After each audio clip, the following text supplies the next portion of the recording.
Wake up. It's time for Primal Scream. All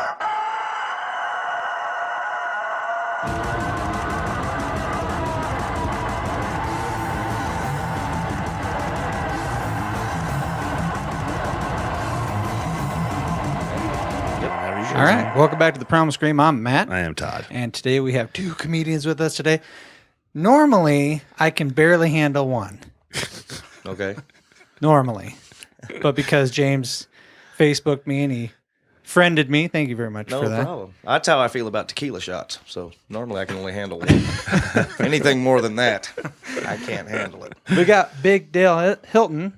Yeah. That's correct? me. That's me. And so we're going to be getting into those guys in just a second. Real quick, I want to shout out to Jeff Johnson with USAEntertainmentAgencies.com. If you want a comedian, entertainer, what have you, go there, USAEntertainmentAgencies.com, and he will set you up because he sets us up. Such a nice guy. By the way, I know it's a little warm in here. Mm-hmm. I shut the furnace off. Okay. And I shut the fan off so that there will not be any more circulation.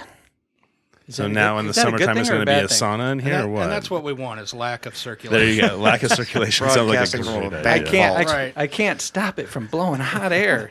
So I just shut it off. Like my girlfriend. I was just... I hope she doesn't listen. Now, normally we play Cards Against Humanity just so that we can loosen everybody up. But you guys are comics. You guys are already loose. You guys got a gig tonight. Yeah. We got to get you out of here. So it's going to be a shorter show for you guys. You got to get out of here by 5:15. So I'm going to get you out of here at 5 because normally, I say goodbye and all that stuff, and I cry up a little bit, get emotional. You tear up. I tear up, yeah. It's either that or he's cutting onions for a hamburger. I hate long goodbyes. It's fun. So we'll get you guys out of here at 5 so you can go to your... What is your gig tonight? I am doing a corporate show for Quaker Oats, which is a big staple here in Cedar Rapids, I guess. They got a big building. I looked right out my window and saw it from the hotel today. So. Now, right across the river. I've always wondered, are corporate gigs any different than your normal gigs that you would have? They're harder because people don't necessarily know what they're going to get when they go to a company party. And another thing is that the boss is in the front row and he or she is not laughing. Nobody else wants to laugh either. So it's tough, because you're basically at work. You're with your work people. Nobody wants to get cut loose and have a good time. That's not always the case. Sometimes, especially on smaller companies, like I do a lot of like little welding shop companies, and those people cut loose and have a great time and they love the comedy. But the real corporate ones, little touch and go. Little touch and go in there. It's like there's a lot of new factors. Yeah, can we laugh at that? Does anybody here do drugs? Nobody raises their hand. Typically when you work for Sprint or whatever. Maybe what you should ask is, what do they test for here? And then, does anybody do anything else? Right. Does anybody have to pee tomorrow? Right. On Monday, there will be drug testing. That's right. But I do them for all kinds. I got cops coming up, big group of cops, and that's going to be a weird one. I don't know if cops have a sense of humor. They usually don't, Well, if Mike Armstrong's any example, hopefully. Mike's funny. Mike quit. So that's right. Mike was too funny to be a cop. Now, have you done any of those jokes, like, is anybody having a pee test tomorrow? That type of thing. Have you done it in any of the states that marijuana is now legal in? And have you had a different reaction? Not so much. I'll tell you what I've noticed about I went and did a gig in Colorado a couple years ago. It was right after they legalized it, whenever that happened, and I was out there shortly after. And a buddy of mine told me that the way it's changed is that people say in Denver, they used to say before it was legalized, "Hey, you guys want to go, smoke a doobie?" And everybody be like, "Yeah," everybody, "Yeah." Now it's like, "Hey, you guys want to go smoke a doobie?" And everybody's like, "Well, like what kind do you got?" They're all picky now. It's like, "Oh, you have the good kind," or it used to just be, "Hey, we got a doobie." You didn't care if it was ditch weed. It was like, that's cool. But no, I was impressed by it. We were walking down the street in Denver, and they're just smoking a doobie going down the street, and there's a cop. You almost want to cup it and hide it, and then they don't have to. They're just smoking a joint. And that's probably how I'd be if it change became of mentality, legal. though. You still feel like you're doing something incredibly wrong. That's awesome. Are you all over the country then? Yeah, man. Anywhere there's a check. I'm mostly Midwest. Me and Dale and I go a lot of Midwest Ohio, up and down. We're trying to get more into Texas and places like that where we think we'd go over. So he dresses like a biker. I usually wear a cowboy hat. So, and it's funny because he looks like a biker. I look like a cowboy. We got pulled over once in a construction zone. So there's cops, construction. We were like an Indian away from being the village people out there on the side of the road. It's a great image. Terrible. But we'll go anywhere. We travel a lot together. He opens up for me quite a bit. Awesome. Well, that's nice because it keeps down the boredom and the kind of what Joe Rogan talks about taking friends on on the road as his openers so that he has somebody to hang out Otherwise, with. it's just kind of So Dale, have you been doing this for a long time as well? Yeah, right at about 15 years now. I've been doing it, just having a blast. I can't imagine myself doing anything else that's legal. But I have a good time doing it. It's what I love doing. And going around with him. Different places doing stuff like this, who needs a 9 to 5, That's right.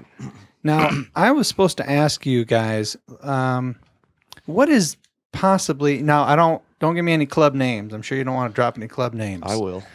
I got a few too. I got a few I can't wait to mention. But like your best and your worst experiences in a club.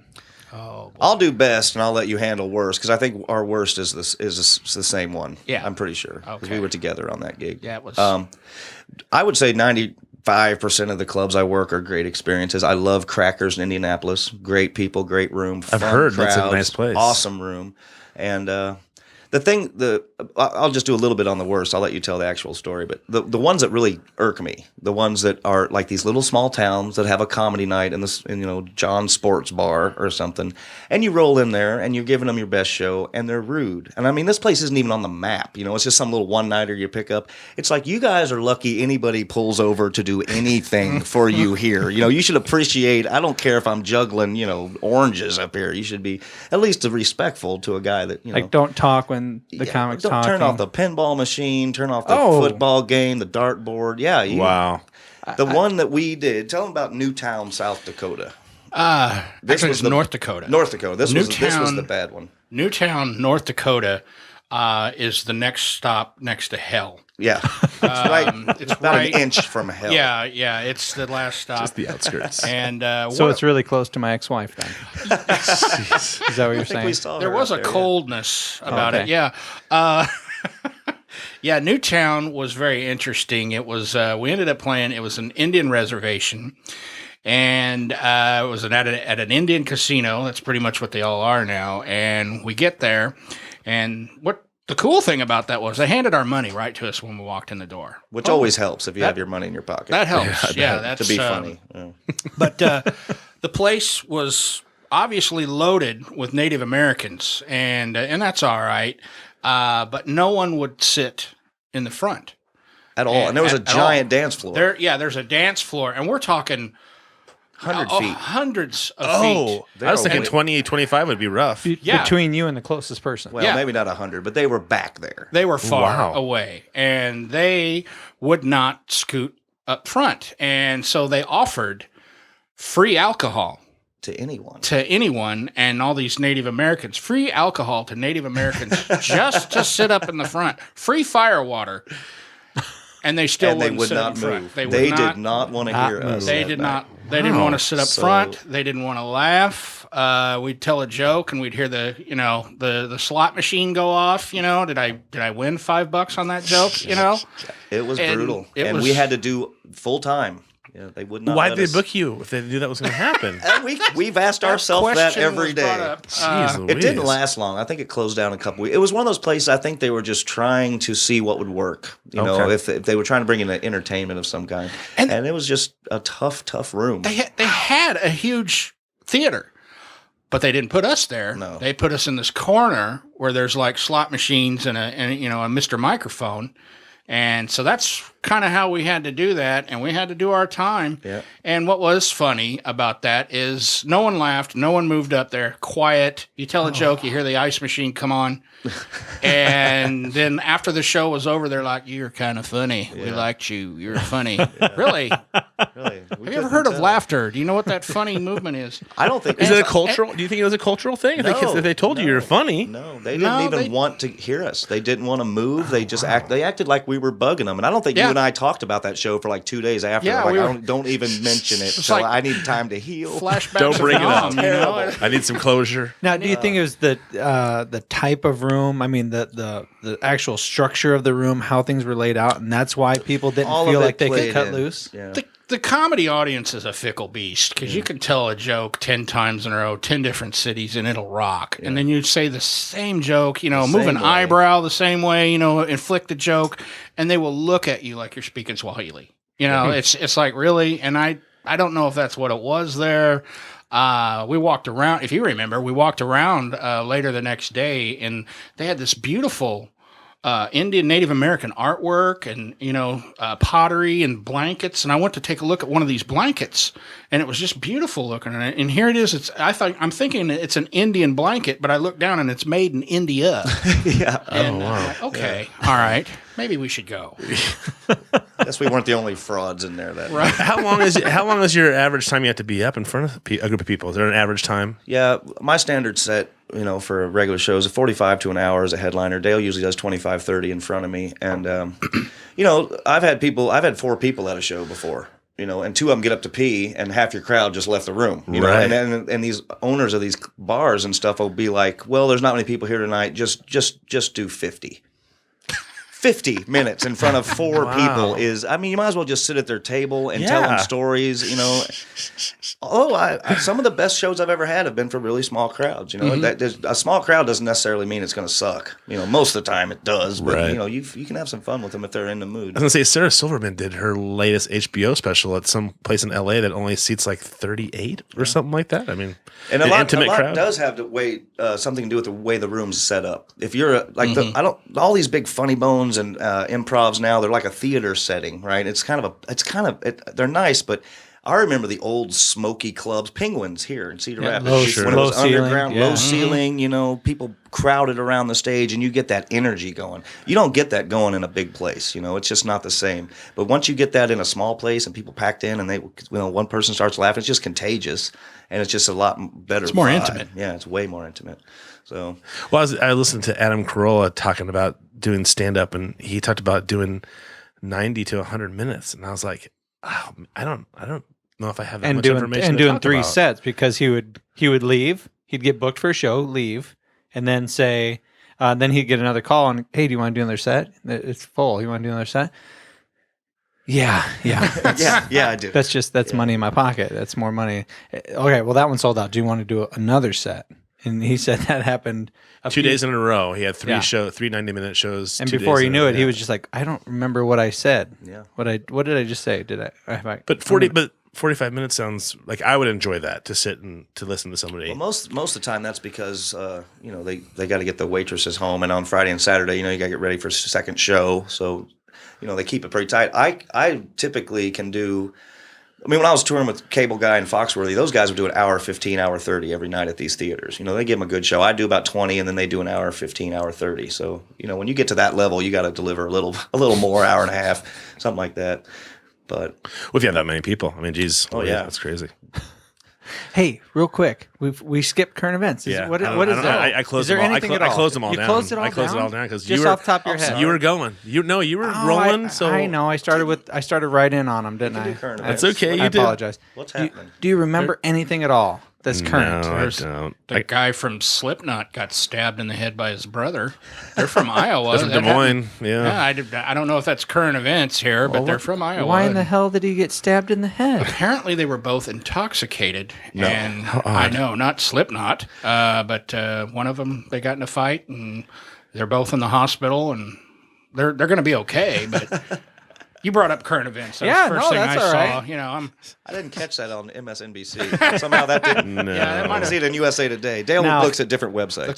The Quaker Oats people probably didn't hear that. Probably not. No. Well, you never. Well, maybe not the managerial staff, but right. Possibly the rest of the people did. But I Facebook stalked you, sir. As soon as you friended me, I was like, all right, I'm checking this guy out. This guy out. One of the things I really liked about one of your posts was that you had a bonfire. It was at night. Yeah. You and your family just sitting around. Yeah. But not drinking. You guys are all just reading books. Well, kids are both of our girls are 10 years old. They have mandatory reading time every night. Now this is imposed by the school for my daughter. She has to read 20 minutes a day, and we usually do it at night. And the other one we just kind of do it as well because it's not going to hurt you to read for 20 minutes. And I get out a book. I'm not going to make them do anything that I wouldn't do. I love to read. And so, we sit around pretty much a nightly basis. We all sit around and get 20 minutes of reading time in, and That's a great idea. Good family time. it's quiet. That's what I like about it. For 20 minutes a day, I get some peace and quiet, Right before bed, too. It's a good way to calm them down. But it's great, but we were all reading the other night. My daughter's into Harry Potter, and she's almost done with the first book, and it's just silent. We're listening to the fire crackle, and everybody's silent for like 15 minutes reading, and my daughter just out of the blue looks up and goes, "Unicorns have silver blood." Just says it, matter of factly. And then my girlfriend, Mia, she's like, didn't even look up. She's like, well, duh. And then her daughter goes, whatever, it's rainbow. And I'm like, I am living with some freaks. So, and I'm over there reading a book on Hitler, so it's a strange. Nice. I was very impressed by your reading list, your book list over here. You really like Christopher Hitchens. Love it Hitchens. seems. Love Hitchens. Great writer. My favorite is Nabokov, but Hitchens comes in a close second as far. But Hitchens is not a novelist, of course. Right. Is it because of his way that he puts together such an eloquent argument?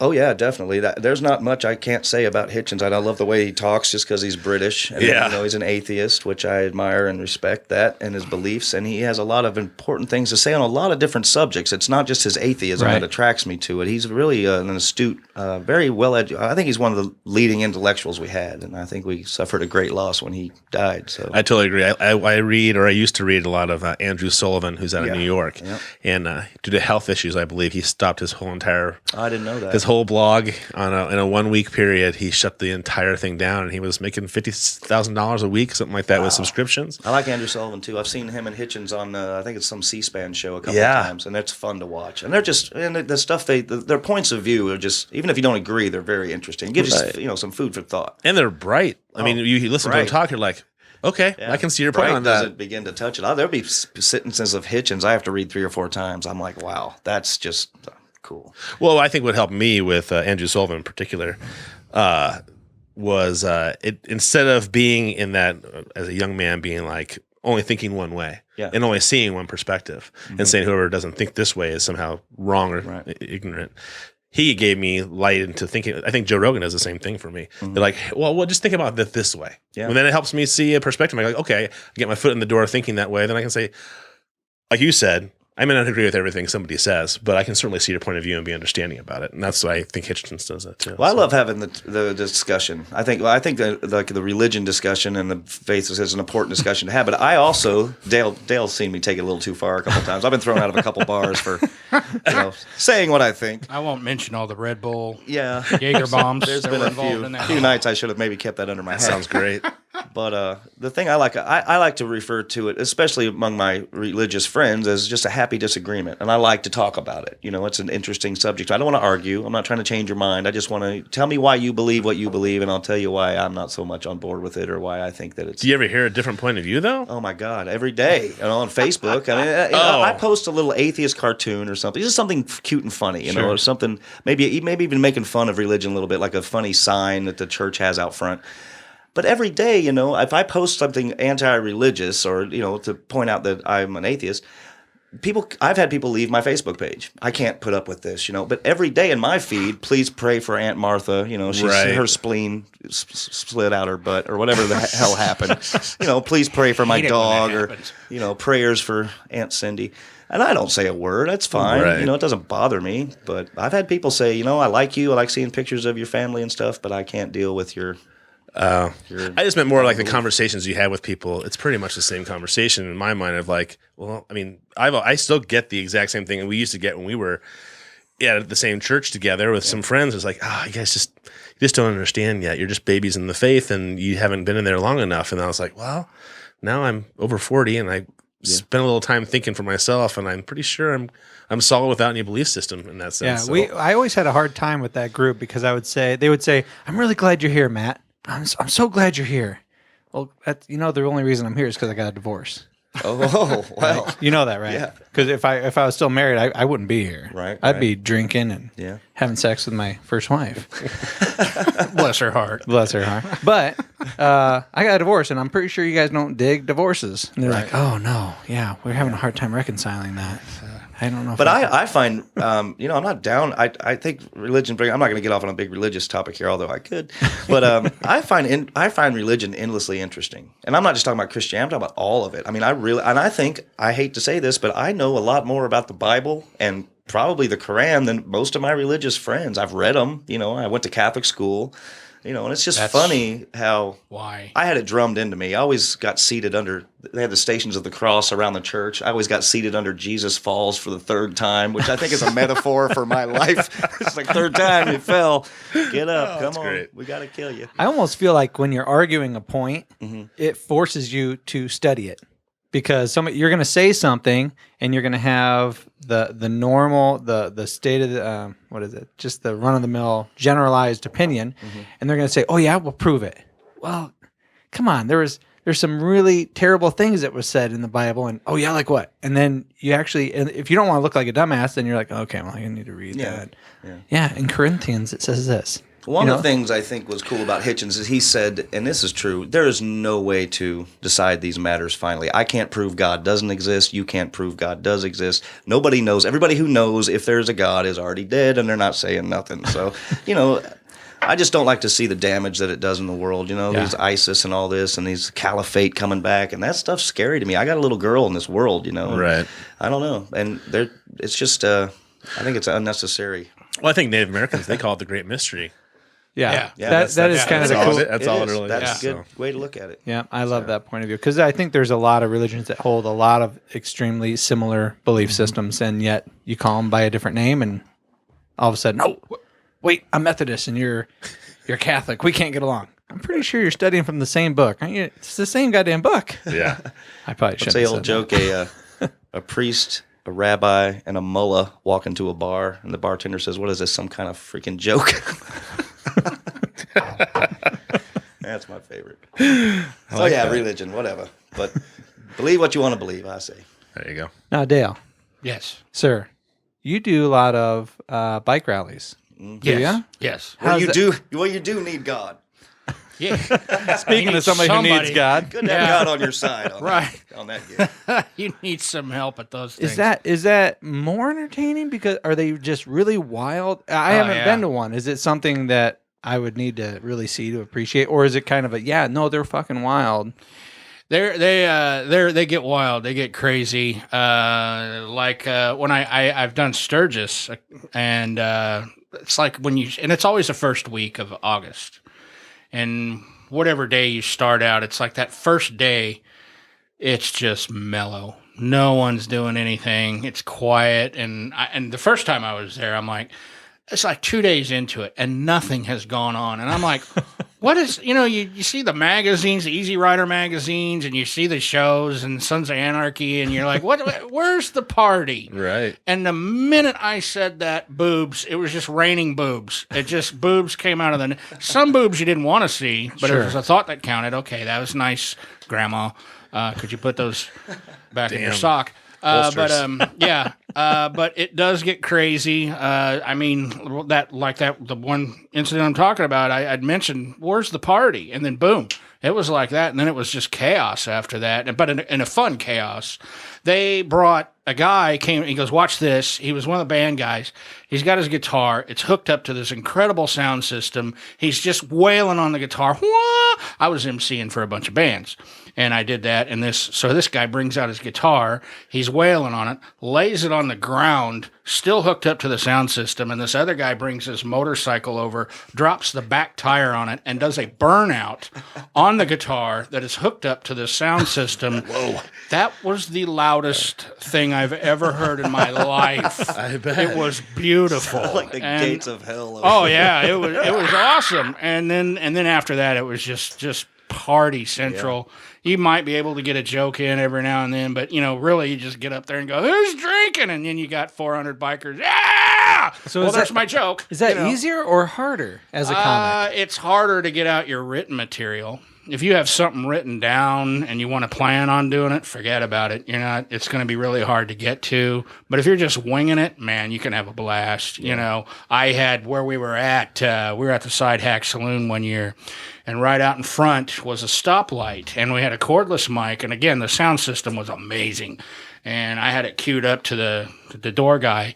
He would let me know, give me a signal when the light outside would turn red and there's like 50 bikes just waiting for the light to turn green. I'd run out in the middle of the street and I'd get them to rev up their engines. And it sounded like the earth was going to crack open. And the crowd loved it. Yeah. The crowd's like, woo! No joke. There's no joke, no punchline, just a bunch of noise. I bet that was love. Oh, man, it was great. That's awesome. I've always wanted to go to Sturgis, but I would feel like I'm the one guy. Like you'd walk in, everybody just look at you like, oh, poser. Yeah, because I would dress probably like this, and that wouldn't go very well. I'm scared to go up there. I don't know the hard part was, unfortunately, I couldn't go up there the one time with a bike. It broke down, and I love Harleys. They're beautiful bikes, but they're about as reliable as Whiskey Dick. And can I say that on here? Yes, you okay. can. It's cuckoo. They're about as reliable as cuckoo. Anyway, I had to drive a car, and everywhere there is free parking for bikes.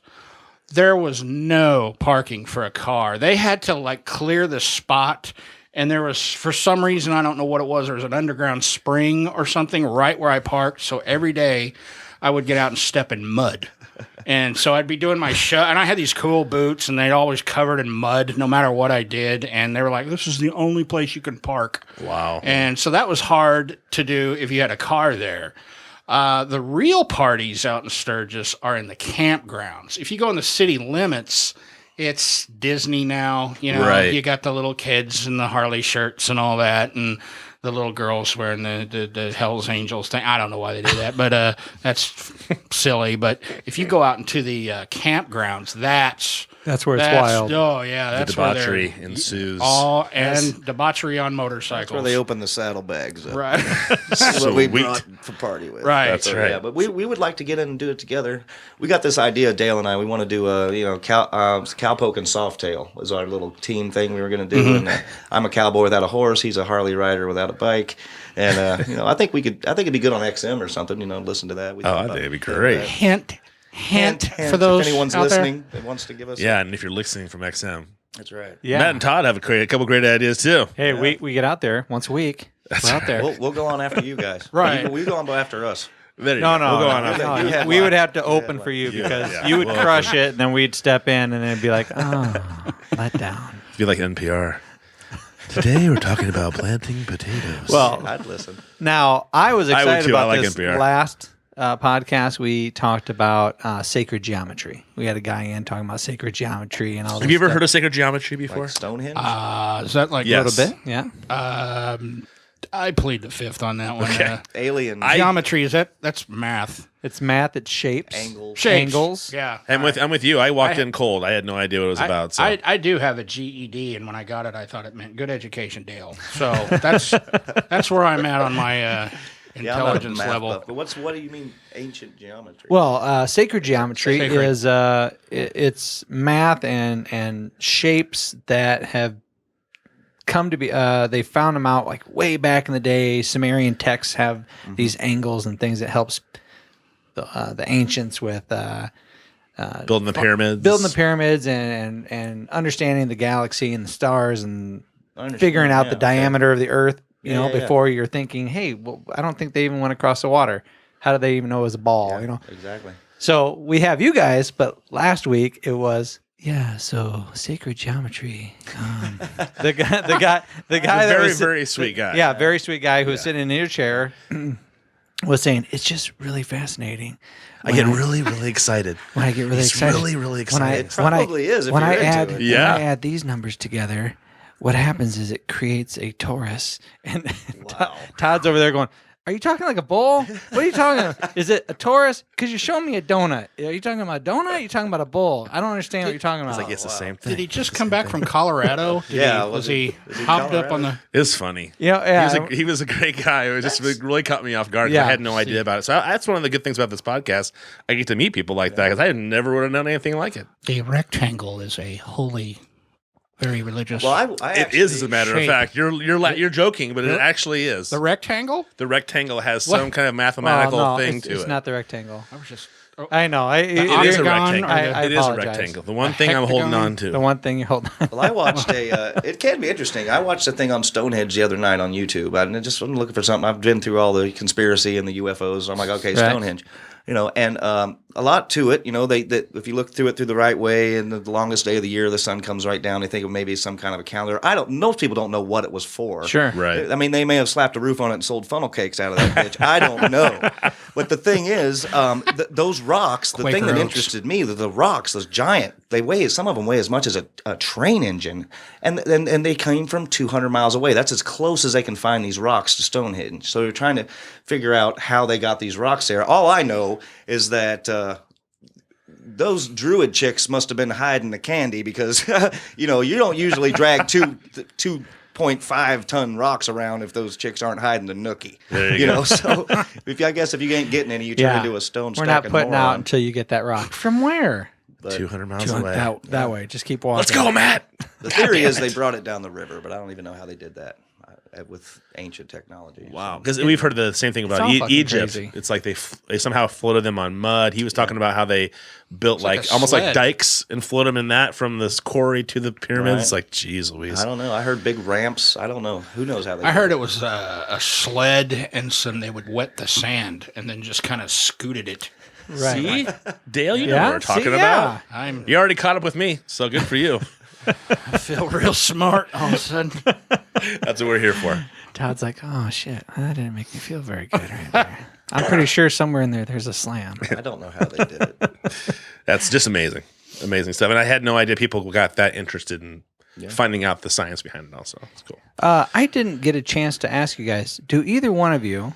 I looked you up on YouTube because I wanted to watch some videos. But do you each have your own individual websites, or how do people follow you the best? Do you use Facebook the most? I find Facebook works for me. I tried Twitter. I don't get it. I'm usually not that short-winded to do 34 characters or whatever, 100 characters or whatever. I like Facebook. You can see my pictures. And the web page, I just kind of feel like they're outdated for the most part.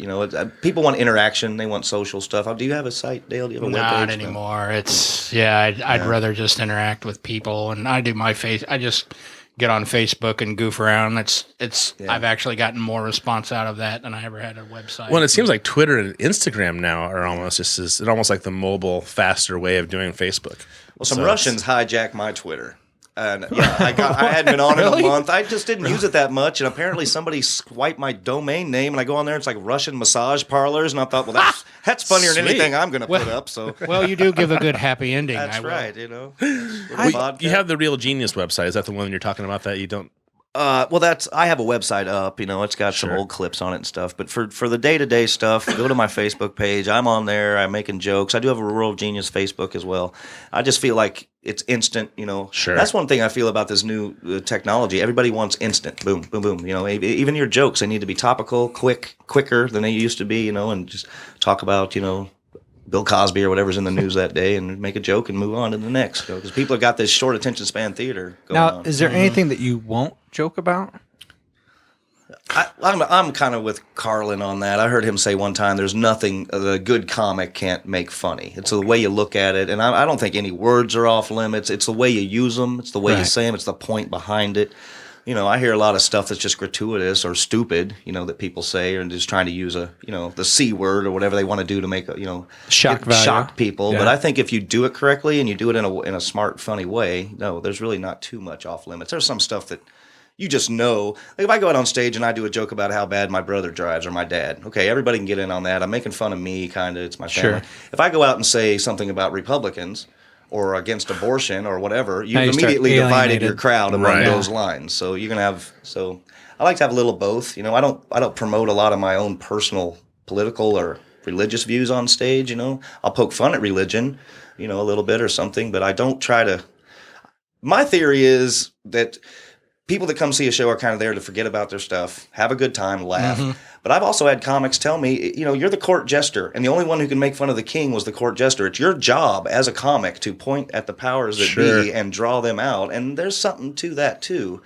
But you do it at a cost. You do it as like you take a Bill Maher or somebody who has his audience, Right. and they come because they know this is what Bill Maher is going to say. They know his point of view is going to be. Me, people show up, they go, I've never heard this guy, and now it's like, oh, well, now he's bashing religion, and he's all over the place with politics, and it's a little tougher. That's kind of sketchy. And I'm always surprised when Republicans go on Bill Maher. I'm like, geez, some balls to walk on there and let somebody kind of, I mean, he's usually pretty, generous about it, but he still makes his points of view pretty plain and clear, and you have to sit there and kind of take it. And it'll kind of suck. I've seen some guys on Bill O'Reilly I felt bad for. I'm like, why did you do that?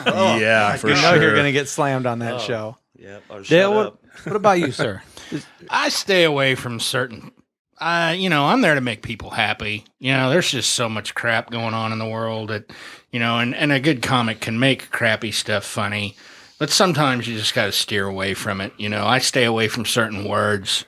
Whether or not, I'm all about freedom of speech. Say what you want, but let's face it, some people just still, they don't want to hear certain words, So I stay away from that.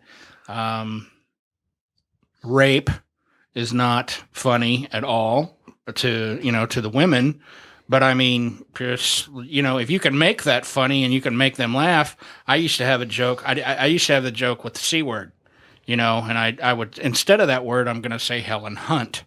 And if you call a girl Helen Hunt, they're more mad. They're like, why would you, well, it could have been worse. And they're like, no, that's worse, calling me Helen Hunt. And I'm like, well, I'm the first guy to ever make girls laugh at the word, that word. And I don't know if we can say that, but I'm Absolutely. pretty sure you can say that. Yeah. The word is cunt. Anyway, but yeah. I feel like I was on an episode of Password. Right. Yeah. Secret word is cunt. But I look at like cussing as like a spice. Yeah. The younger comics will come out and they're like, why did the effing chicken cross the effing road? Knock, knock, who the F is there? That's, but just the F word dropped in the right spot. It's just like a seasoning. It helps a joke. Sure. I have a certain joke that I have two jokes. And if I don't say fuck, it tanks. Yeah. But if I say fuck, it blows the roof off the place, and I've even tried saying hump or screw. No, Doesn't work. Doesn't work, But I don't, I'm not out there being filthy. James might disagree with me sometimes on some of my material. Depends on how much Captain Morgan and root beer you Yeah. Your show tends to Morgan change. and root beer. Yeah. That is Dale's drink. That's your drink. Yeah. And I have converted many people. Oh shit! I might have to try that drink. Oh, I'm not try gonna it. have to. I mean, might. I'm People going are to all try about it. right now. They're like, oh, Captain and Coke, Captain and Coke. No, it's Jack and Coke. Take Captain and root beer. Yeah, and last try night that. he had some Yeah. at the casino over there in Dubuque, and the bartender, talked him into putting a splash of rum chata in the top. Yeah, He I'm said like, that what was is good, this? too. And he's like, oh, try it with this. And now I'm sold. So Really? yeah, root beer, Captain Morgan, and just a splash of rum chata. Yeah. And you'll never go back. My wife got intoxicated on the Mississippi last summer on rum chata. And it wasn't really? rum chata margaritas. Ugh, I don't. I It's don't not think I've good. ever even tried rum chata. The best part is I was treading water in the Mississippi, and my father-in-law was yelling at me because I was in the water when I should have been in the boat, and I was having trouble treading water because I was intoxicated. And he goes, "You better get in here." And I'm like, "I'm fine. Leave me the fuck alone." And he goes, "Your wife just threw up on the front of this boat. It's coming around towards you. You better get in this goddamn boat right now." And I was like, "Okay." We don't care about your health. We just don't want you There to you have go. vomit on you. Yeah, don't Yes, swim exactly. through vomit. That's gross. Seems like a rum chata barf would taste all right. though. Oh, there's Tasted red good coming back There's up. red Twizzlers in there too. Oh, it sounds delicious. Oh, Sounds like it would taste just as good coming back up as it did going down. Okay, so remember that. Because Root beer? we're gonna start Yeah. doing a drinking show. The hardest We're gonna part, take we're gonna take our cameras and a volunteer. the hardest part is finding the root Yeah. beer. Most bars don't have a root beer. Don't have root yeah, beer. they don't have root Root beer. beer's harder to find Yeah, than you if think. A bottle, maybe bottles of root beer, maybe for kids. Yeah. Kind You of can tough. bring your Bars? own root beer. Bring in in, your you own know. root beer. Yeah. There you go. We'll bring in a bottle. BYO, RB, whatever, There you go. Perfect. If you, I hope you let me know because I've turned on so many people are like, what root beer and Captain, and then they drink it and they're like, oh my god, Yeah, I've had one. They're good. I yeah, like 'em. they're good. So try it, and I hope it catches on. I call them cannonballs. Cannonballs. That's my own personal nickname. I'm sure. And you get that from what? sailing with the captain, pirate thing. Har. Har, give me a cannonball. I made that connection. Right. I thought you And then they're like, "How do you make that manly drink?" Okay, take root beer. yeah. And a splash of rum chata. rum chata, and Oh God, that's great. I just got back from Cancun a few weeks ago, and we went down there for a wedding, and they only had one type of beer down there, and they had all these mixed drinks, and I'm looking at the menu, and I'm good, thanks, buddy. I was like, I'll take that one, and the guy goes, "Oh, for child." Oh, really? I was like, "Oh, wait, let me look at that closer." I'm like, "Oh, there's no fucking alcohol. That's why you said for child." Okay, no, I'll take the third column, third one down. Rainbow Colada. It was just bright pink. Well, so there I am in all the pictures of me and my wife down in Cancun. She's drinking the beer, and I'm drinking this bright pink, bright pink. Smurf piss looking. Yeah, That's yeah. awesome. She goes, "I love your vagina." I go, "I love it too." Tell you what, though, It's all right. I think women know where it's at with that because those little fruity drinks, they may look fluffy and stuff, but they got some booze in them. They Yeah. pack a I mean, punch. I've had a put you couple, out. and I'm like, wow, we may run out of whipped cream tonight because I enjoy these. These are good. And they Are you mess married? up. I'm engaged to a girl that I met a year and a half ago, and I think we're good. We're kind of going to maybe. I mean, we're not nuts on the piece of paper from the state, Sure. but we're together. We wear rings, and if she wants a wedding, we can do it. But basically, kind of the Goldie Hawn. Who was the guy? Kurt Russell. Kurt thing. Russell. They were together for years, and they were Yeah. as good as married. Oh But yeah. if she wants to, I'll do it. And you have two kids together, or you have? I have a child, and she has a 10-year-old girl. So we have Okay. two 10-year-old girls, and I live in the middle of estrogen central, and I'm glad to be here with you fellas today. My wife's the opposite. I have 3 boys, Oh yeah. and she's the same thing. It's like, well, at least later on the drama's going to be less. Yeah, That's what you right. got to count on. This Yeah. guys are a little bit easier to manage. do they get mad when when mom puts the seat down on the toilet? Yeah. Is it one of those? The seat's got to be up. It's got to be up around Dude. here. It's got to be down. Wait in till our they house. start jerking off, and she's got to deal with Kleenexes Oh, everywhere. I already told her. I said, you wait till those long showers. She's like, why when Junior's here? Because I have my oldest is 20, he's in the Air Force. Yeah. And she goes, how come he's always taking long showers? I'm like, think about it. Why do you think he's taking long showers? Okay, You wait till one, these two take fucking long showers. Hot showers feel good. That's number one. Number two, that's the cleanest place to jerk it. That's true. And Yeah? why are we always out of conditioner? That's right. Why? I go through 4 gallons of conditioner a week. The pump's broken. I got Damn it. conditioner with one of those hand pumps on the top. He always wants a nap after his shower. What's wrong with that kid? No, good for him. Hey, Man. no grandchildren. That's all that matters to me. Yeah. I can't imagine coming home and being the only dude. I got 2 boys and a girl, and of course my wife. But yeah, coming home with 3 chicks. It's just and the girls are getting ready to hit the teenage years, which I've Yeah. heard that's going to change everything. We had to take my daughter in for a physical the other day, and the lady doctor called us out in the hallway and said, and she's only 10, but in the next year or so, get Yeah. ready, things are going to start happening. And I don't know how to explain any of that to her. If that's up to me to explain the whole menstrual cycle, I'm just going to try to rent her some videos or something. Here, I got your first blood and Psycho. Go to your room and figure it out. What's Brian Dennehy got to do with your period? I don't know. But it's going to happen. And my daughter's already said, and my ex, my baby mama, already told me that she doesn't really want to talk to me about it.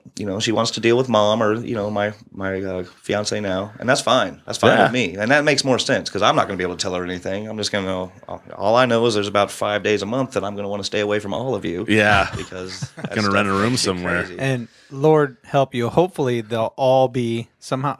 They do. That When is they all- like magical. How women can get together and all of a sudden their cycles are going at the same time. That's crazy. It's Magical weird. might be It- another- Magical might be. Well, I mean, or like demonic. Right. okay, demonic. That might be a great Well, the word. moon has something to do with it, doesn't it? Yeah. I think honestly, the pull of the tides. I mean, it's such a nature infused thing. It is. Well, my 5th grader just had like the sex ed talk, right? well, it's not The sex class? ed. It's just the Health. reproductive Yeah, system. health class. But in there specifically is nocturnal emissions, and I'm like, why would that be? Why would wet dreams be part of the? Not that I don't care, honestly, but why is that one thing in there? So that's like giving people a heads up. I've never had a wet dream in my life, unfortunately. But I'm like, now I have to talk to him. Unfortunately. Now I have to talk to him about it. But we had to study it. And he's like, I don't want to study that. I mean, your test is tomorrow. We're studying it. Yeah. Come upstairs. I'm folding clothes so you can sit on the bed. And Right. so we're going through it, and he's like, I said, what part is this? I can't say it. I'm like, Your mother has one. Your grandmother has one. Matt's wife has one. Aunt so-and-so has one. What is it? Sewing machine. Vagina. Oh, I was like, did that really hurt that bad? Yeah. Someday you're going to love that word. I love being like the dickhead uncle, or his boys will come over and be like, "Hey, vagina. They're kind of like running out of the room as I'm chasing them with the word vagina. My daughter, she walks in and be like, "So how was the sex talk? Was it all right? You good? You good with everything? Penises, vaginas, everything's good? Yeah. All right. Good night. Love you, honey." She's like, "Yeah. Good night, Dad." Not worried at all. Nocturnal Emissions sounds like a Michael Bay movie, doesn't it? It does. It does. Yeah. Coming this summer, Nocturnal Emissions with Tom Cruise, Casper Van Dien. Is that the 50 Shades of Grey next? Is that the sequel? What is this? I don't even. Do you know what the sequel is? I don't even know. The sequel of 50 Shades of Grey? Nocturnal Emissions. Nocturnal Emissions. Did they cover masturbation at all in your kid? No. They didn't go over that at all. Yeah, No. in Catholic school, they flat out told us if you do that, if you self-pleasure, you will go to hell. Right. And then, of course, I made a little pup tent out of my Star Wars blanket and gave it a shot, and I'm like, Liar. I'm like, hell, here I come. You know, Exactly. because this is going to keep happening a lot. My wife's always saying things to me about that. I'm like, it started What, when that I was you're gonna go to Star Wars hell? when I was 11. I don't think it's going to stop anytime soon. I'm sorry to let you know. Yeah, the I way it think goes. I think some women are very, they're like, yeah, no shit. You're a dude. You look at porn and you jerk off until the day you die. Exactly. It's like free fireworks in their pants. You know? It is, yeah. Anytime you want. We've had Denise Stapley. She was on Survivor Philippines a couple of years ago. She's the only registered sex therapist in Iowa, and she lives here in Cedar Rapids. She's a friend of ours. She's been on the show a couple times, and she said, "I couldn't imagine having that thing right there in front of you all the time." You constantly see it, feel it, and are being reminded that, hey, I'm here. Hello. Yeah. Usually it's up before you are. Exactly. Yeah. In the morning. If you sleep on your stomach, you're probably humping the mattress before you wake up. That's right. Now I she love didn't this say that. podcast. It goes all kinds of different directions. It's the best. I was going to tell my grandma to listen, and I'm glad I did. But yeah, sex. Sex talk. Well, I mean, we were talking about how Andrew Sullivan, one of his last posts, he was posting something about the British version of the BBC. Sorry, the British version of Isn't like PBS. BBC, the British version? I don't think so. I think the BBC is like a British like news British organization. broadcasting channel. Okay. Oh, maybe it is, but it's like the PBS of around here. And BBC also means something else, but oh, I'm not going to go there on that one. you 'cause- sure? It's Yeah. worse than the. I would hate stuff? to see your browser history, Dave. I really would. But there's a week-long series, an hour a night of sex ed that's on the British television for just education-wise. And Andrew Sullivan had it all locked in so you can watch all 5 hours in a row. Wow. And it was positions. It was, I mean, you name it. And it wasn't, it was like totally educational. The worst part was they had a camera inside a woman looking out so you could actually see physical intercourse. And I was like going, Wait, there was a dick cam? there was it was a vagina cam of something pointing. coming at you. So I call that a vagina 3D? cam, not Was a it dick 3D? cam. Oh, that would have been great. That would have been awesome. Oh, my eye. A dick Yeah, cam. dick cam. Butter my popcorn. But that's I bet with that being an educational show in Britain, it would be even just slightly more hotter with that accent. Oh. Right, and this is the position for your ass. me nasty bits. I just watched Sex Tape today. Has anybody watched Sex Tape? I've seen a sex tape. Yeah, those are pretty good. This is a movie? It's got Jesus Christ. it's the comedy with Cameron Diaz Cameron and Diaz Jason is in it. Segel. Yeah. Okay. And I never saw I'm it. watching it, and it basically it's talking about they've all arrived at our age, and they're married, and sex was great, and all you're having it all the time. You promise each other it'll never stop. It'll never stop it like this, and then of course you get married, and then you have kids. And then reality hits, and your job, and taking care of the little ones, and you're fucking exhausted. And do you want to do it tonight? I'm like, yeah, sure. Yeah, exactly. You're He's out. out. You're out, You're and then you get exhausted. pissed at each other, and then they're like, "Hey, you know what? Let's spice it up. Let's make a sex tape." So he does it on his iPad. He uses his iPad to This make is his iPad. Nice. right, and the outtakes are fucking outrageous. But I'm watching it, going, I've had that fucking argument. I've had that conversation. So even though it's a comedy, it's extremely relatable. Really? Extremely relatable. Yeah, absolutely. Because you're wondering, hey, why aren't we, And I think it changes again the older you get. My dad's pushing 70, and he says now food is far more important to him than any kind of sex. He says it has been for years. He looks more forward to a good bean soup at night, and drinking beer on the porch. He's an old guy. He's like, I don't care about sex anymore. I want a cold beer. The woman he lives with, this woman, and she told him that she wanted him to quit drinking before he came to bed at night. He has a few beers every night when he's done working. She goes, it makes your breath smell bad, and I don't want you coming into our bed with that stinky breath. So he remodeled her another room. so he's not giving up his beer and his bean soup, But he told me at a certain age, a lot of men just go, you know what? I'd rather have a steak. I don't care about it. Soup. Finally, 70. I might have to end it right there at 70. he's not quite 70 yet, but it's definitely on him. He's like, I But- don't care if I ever get laid again. I can't. I'm not there yet. but- Exactly. That's But hard to imagine. don't you think that's kind of like the natural thing? Instead of coming up with a chemical, it's like Viagra. My 99-year-old great grandfather still banging away. It's like I don't think that's supposed to be happening. What they talk about isn't STD is the biggest population that's with STDs No, right no. now is people who are Geriatric. geriatrics. Yeah. Well, Yeah. that's Nursing close homes. to 70. Down Yeah. in Florida, the old people that still like to get it on, I heard hang things from their rearview mirrors. I don't know if it's a loofah or something similar to that. And if you see a person, an older person, that means I'm still up To to live in party. Florida. It's like Live a in signal Florida. or something. Yeah. Like a Yeah. It's like the scrunchie on the doorknob in the dorm back in the day. Like down in Boca Raton, they say they're banging each other's brains out down Yeah. there. what do they Geriatrics. hang from there? Mia told me she's from Florida. like My girlfriend told me an IUD it's or- something like a bandana. I don't know. It's something. They Maybe it's would- the big welder glasses. I don't know what it is. It signals, but they have a signal. Is it the balls from the back of the truck? No. Do they Oh yeah, Yeah, the they big put those I'll cow have to balls. ask her. She God, I told. I hate can't those remember what things. a exactly it is. signal? There's a signal. That means elderly I'm signal. That's 80. the signal when grandma puts the big old cow balls in her rearview mirror, and you're like, Grandma, can you not have Bertha, those up? what- I'm in the car, Mom. Put those away. Yeah, I'm helping you out for the day. Can you put those down? Those are fun when my Me, daughter Mama. sees them. What are those, Dad? Yeah, Mima wants a to be weird-looking mounted. truck. At Fort Bragg, they used to put the army wives would put a box of Tide in the window, meaning my husband's gone for deployment. Come over and bang me. Really? Oh, that's fucked. Really? I'm pretty sure that's one of the least fucked up things about army or military husbands and wives. I mean that whole dynamic is fucked because Wow. you're off more than you're home, which is a lot like a comedian, but you're off in really stressful situations, right? And you're romanticizing this whole relationship that you have back home. Yeah. I was in the army for only 3 years, thank God. I didn't see any combat. But and then you come home and you're like, okay, I had this fantasy in my head of who you are. Oh, wait, who the fuck are you? Because you don't match up with my fantasy. Right. And then you argue and then you leave again. And your wife's probably like, Guys, you know what? I'm not down with this arguing bullshit. I need some good dick. You come home early and she's got the Tide box in the window.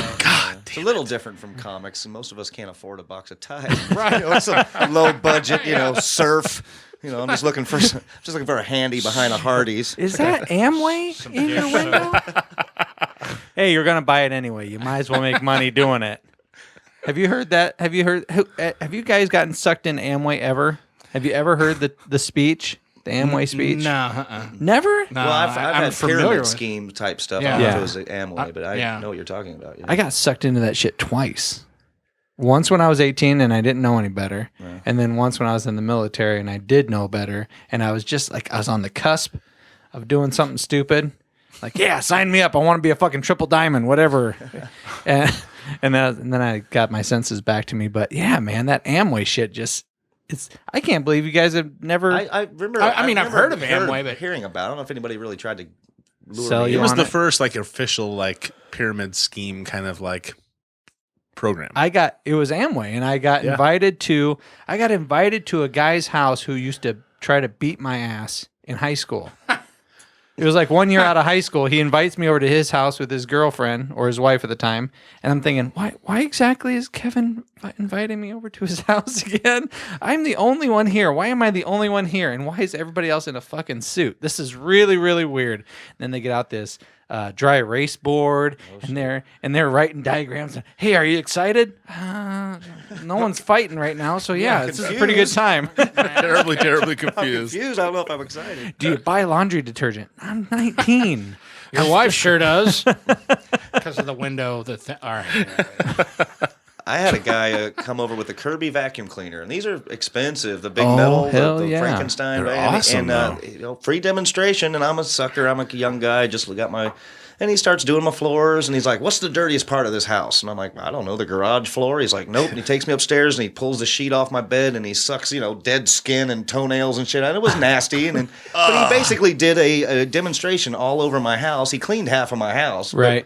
The whole time he's doing this, he's thinking, I got a sale here, and this is $700,000-$800,000 vacuum cleaner, They're crazy but expensive. And when I told him no, after he'd vacuumed half of my house and cleaned my floors, he was pissed off, But hey, he came to my door. I wasn't looking to buy a vacuum cleaner.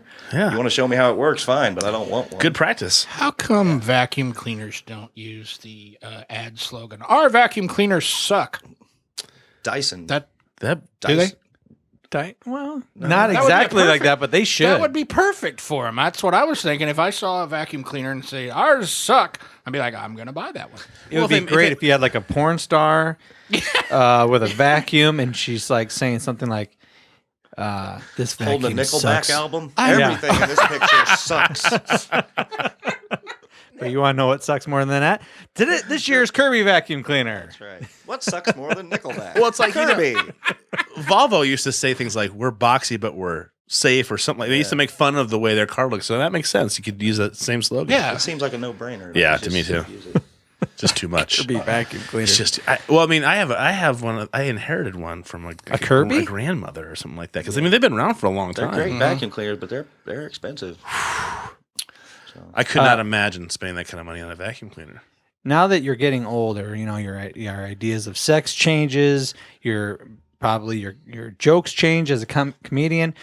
As soon as I turned 40, I started getting phone calls. Hello, seniors. I'm like, fuck you, fucker.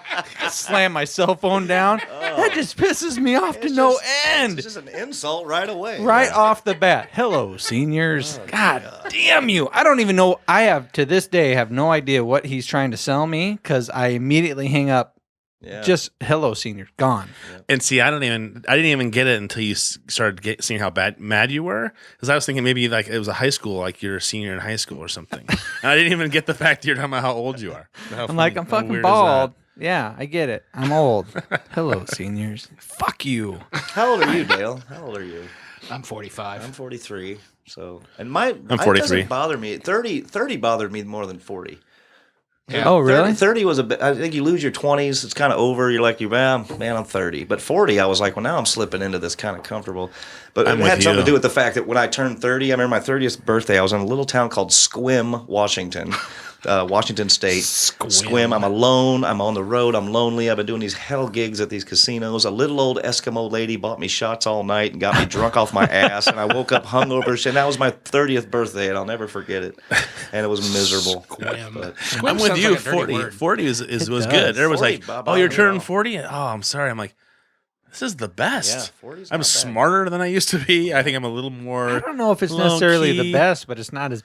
I'm 40 and I'm like, fuck, I still feel like I'm 20 something. I still Yeah. feel like I'm in my 30s. I don't feel 40. I'm sure when I'm 60, I'm going to be like, fuck, I don't not feel Yeah, 60. 25 was a bad one for me. I don't know why 25. I was just kind of like, oh shit. So now I really have to start doing adult You're stuff. a quarter of a century old. There you go. You know, I was told that when you got older in your 40s, that your sex drive will go down, and I'm not seeing that happen at all. I'm like, really? When? Because there's sometimes where I don't, mentally I'm like, well, I don't really want to fuck today, but my dick is harder than a train spike. And, so I'm like, really? I think they're a little wrong on that one because I'm just, I still feel like Are you married? 19. No, I'm Married? single. Single? No, single, yeah. Which is why his dick is still hard Yeah, as yeah. a train spike. Right. Can we go back to talking about vacuum cleaners? At least one thing that sucks. Is there something about Dale's dick I being just don't want to hard? know about Dale's train spike pecker, really. I love you, man. Well, if you hit it with a hammer, a spark. Yeah, it'll, bunch of, So when you guys travel around to gigs together, you're actually carpooling around, right? we ride together All right. usually. He Is lives there near me. antics on the road? Do you guys pull shit on each other? We mess with each other a little bit. Nothing too crazy. We'll get to talking and laughing about certain stuff that could never work on stage. You know, I bet. That's Well, he knows some things about me that, and he'll mess with me some. I have an innate fear of fire hydrants. I do not like them, and I date the creepy, little freaky, little nightmare midgets on the corner with the little faces. I mean, like the fire hydrants, like the faces. the ones on the street, not the one hanging on. Any of I them. love this. I This don't is like them. craziest And fucking we're thing down I've in ever heard in my Oklahoma life. City, or He's terrified of no, them. we're in Little Rock. They're creepy. It's no wonder it's illegal to park next to. Terrified. But I leave my Facebook open, and Captain Kickass here decides to jump on my Facebook page while I'm taking a shit and tell everybody I know to leave fire hydrant pictures on my page, and I come back to just these god awful, terrible, grimacing metal monsters. All right. What happened to you as a child? I've just never liked them. I don't like touching matchbooks. Matchbooks freak me out. The matches, like a book, I will use them. You know, a wooden match doesn't bother me. A wooden match, I put it in my mouth. I use it for a toothpick. Doesn't No bother big me. deal. A pack of matches will drive me insane. You know how some people can't touch the cotton in the top of a. It's just kind of that same thing.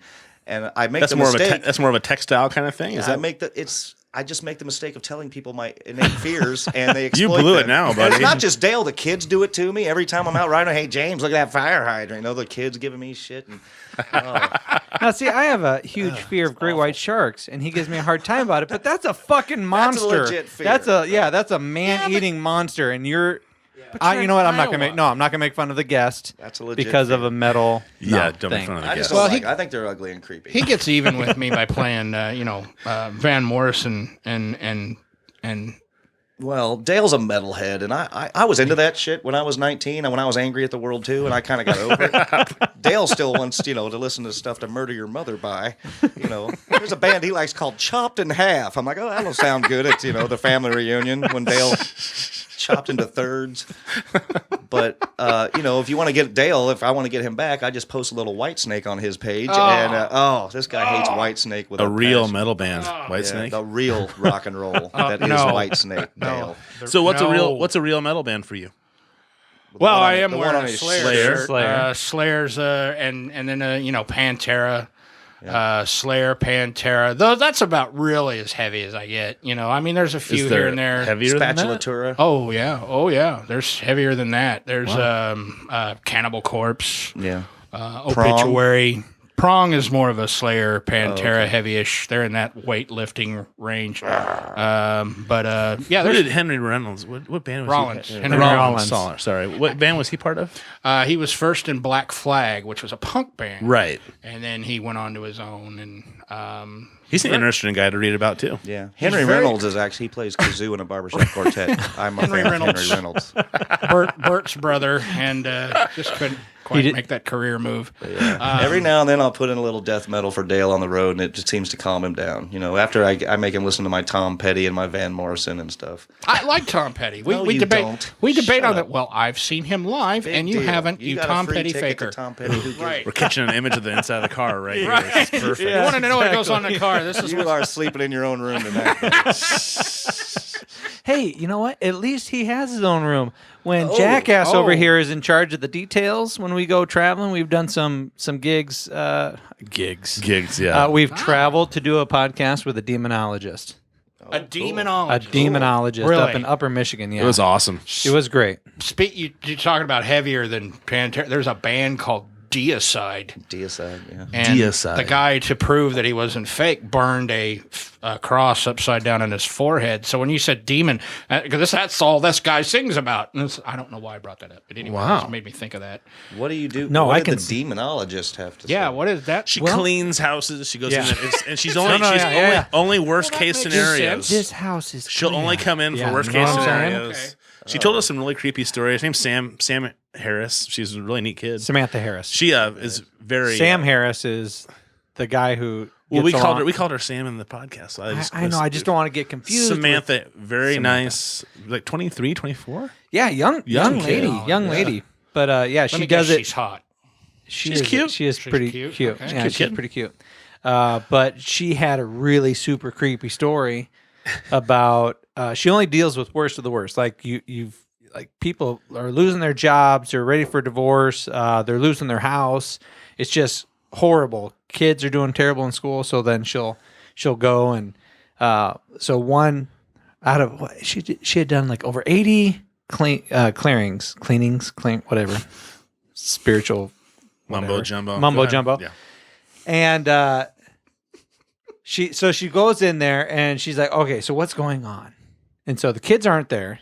And the mom says, all right, well, we just had a paranormal team in here. I don't know how soon, how much before that, a few weeks before her. And they sat down on the bed and they were inappropriately touched, every one of them. And they left. Boom. And they go, do you want to sit down? Basically, everyone in the house is being raped. Wow. Everyone in the house is being creepy. raped. Children are being raped. The parents are being raped. They're raping everybody out here. Go ahead. Speaking of rape jokes, Make sure you're locking your windows because they be raping. Hide your kids. Hide your wife. All right. See, we actually made a way to say rape and have it make be a it little funny. funny, yeah. But I thought it was great. Casper's not really that friendly of a ghost anymore. But they asked her, so do you want to sit down on the bed and see if you have a similar experience? And she goes, no, thank you. But she's recording. You know, she's got the EVP thing going on. Right. What's an And- EVP? That's a pregnancy Electronic test. voice something. EPT. Early vaginal protection. IUD. EPD. An IED? What? So on when she was asked that and she said no, when she played it back later, there was a creepy, slimy used car salesman voice going, oh, please, dear, won't you give it a try? Come on, over here. No way. Yeah. Come sit down. Yeah, Come yeah, on, yeah, come over here, yeah. sit down. Yeah, it was creepy. Yeah. I So she want- said that's the one experience out of all the times that she's done it that she's like, it didn't really work out that well. Then the husband and the wife divorced, they separated, and the wife and the kids got off on their own, and it stopped. Phrasing. Yeah, phrasing.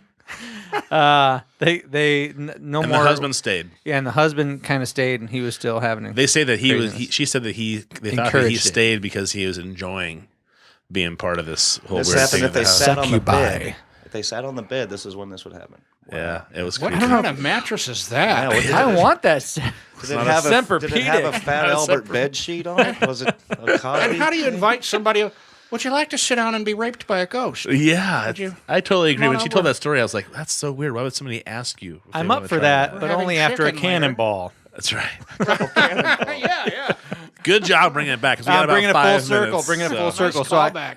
I wanted to ask you guys before we say goodbye to you, because you guys got to get going to your gig. Yeah. What do you have coming up? Now, this podcast will air in a couple of weeks. That's Okay. how kind of far behind. Oh, we wow. are. Okay. All right. So think of that. Like a Don't couple come weeks to the down show road. tonight. We won't be there.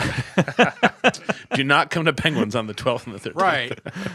Right. We're doing Hey Guys Comedy Club over near St. Louis. It's a new club they're trying to get up off the ground. Very, very good people that run it. So we'll be doing that together. And Dale and I are always working on some funny ideas, this or that, with the cowpoke and softail. And we're going to do some stuff with your guy, Doug Thompson. Hopefully we can do talking to him about some funny stuff. And it seems like anymore, the YouTube videos and the funny quick videos are where it's at. So we've been shooting some ideas around like that stuff too. I'm going to get a cat and a ball of yarn Yeah. and just put it on the internet. That's my new plan. 50 million And, likes. Yes. I'm tired of working really hard on writing material, Yeah. and then you see a cat peeing on a piano, and it gets 4 million hits. Yeah. So I'm going to buy a cat, It's great. and The most recent one was like, Right. "This cat's a thug," and I was like, and it's like pushing that thing off the edge. It's a Yeah. shot glass. It looks like a shot So- glass.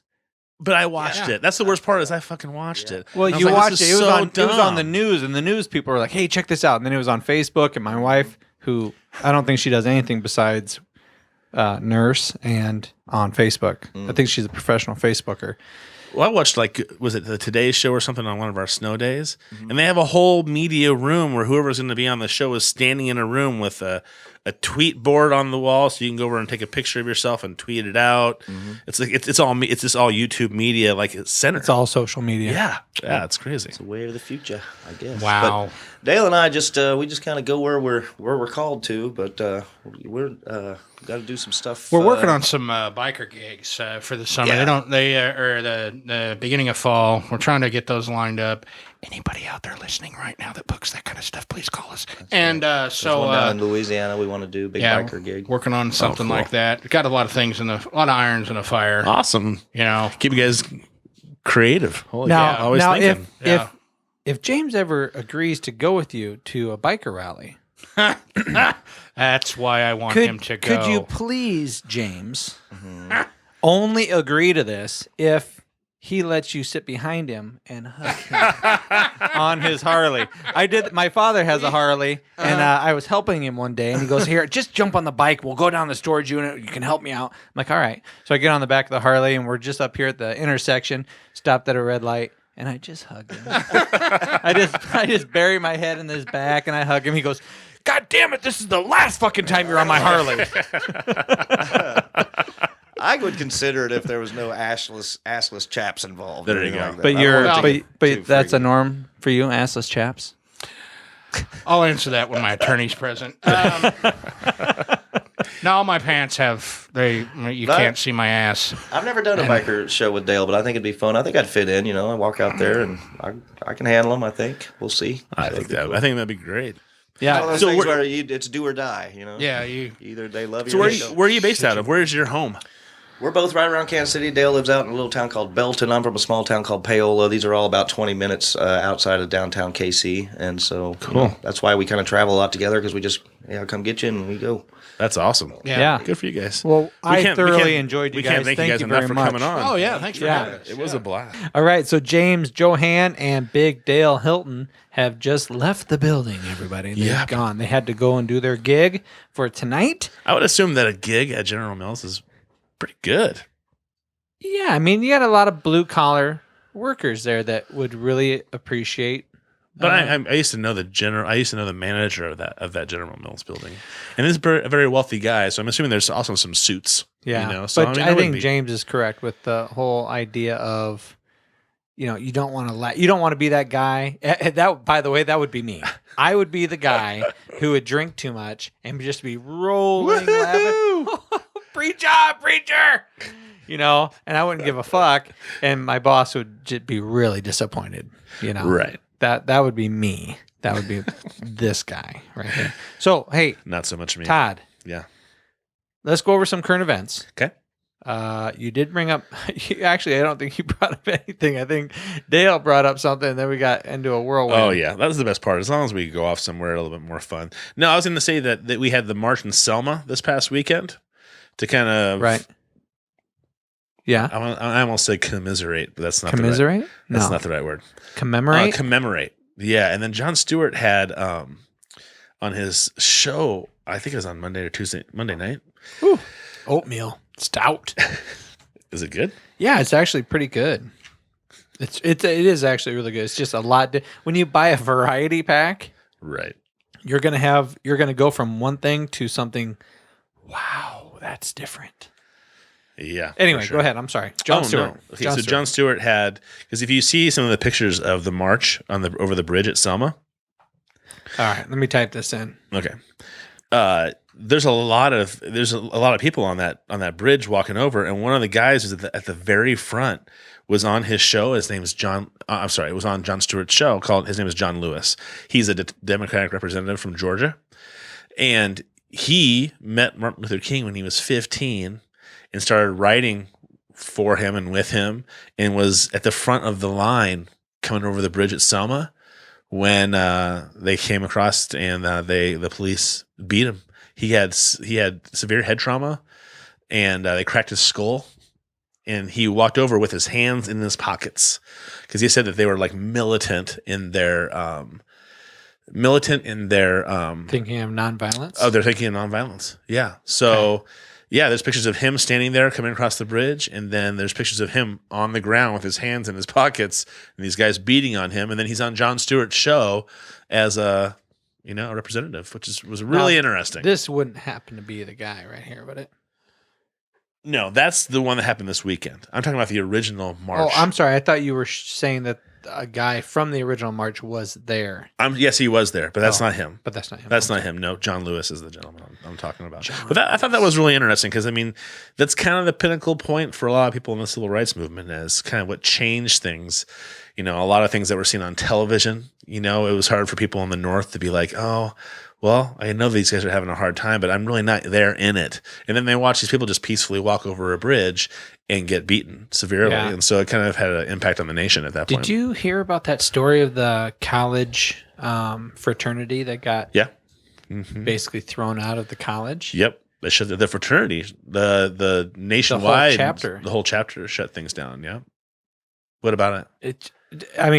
My kids are asking a lot about, my kids are black, and they were asking a lot about slavery, and they're learning that stuff right now in school.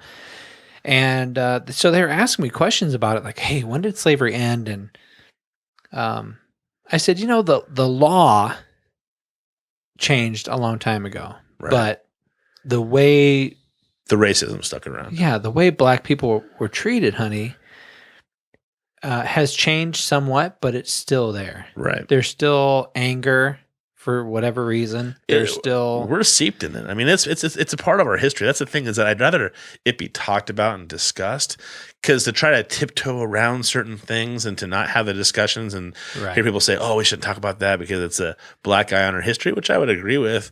But it's still, I mean, there are people that are alive now that were alive when they were still 2/3 of the law. You know what I mean? So, I mean, it's kind of... Do we need to come up with a new name?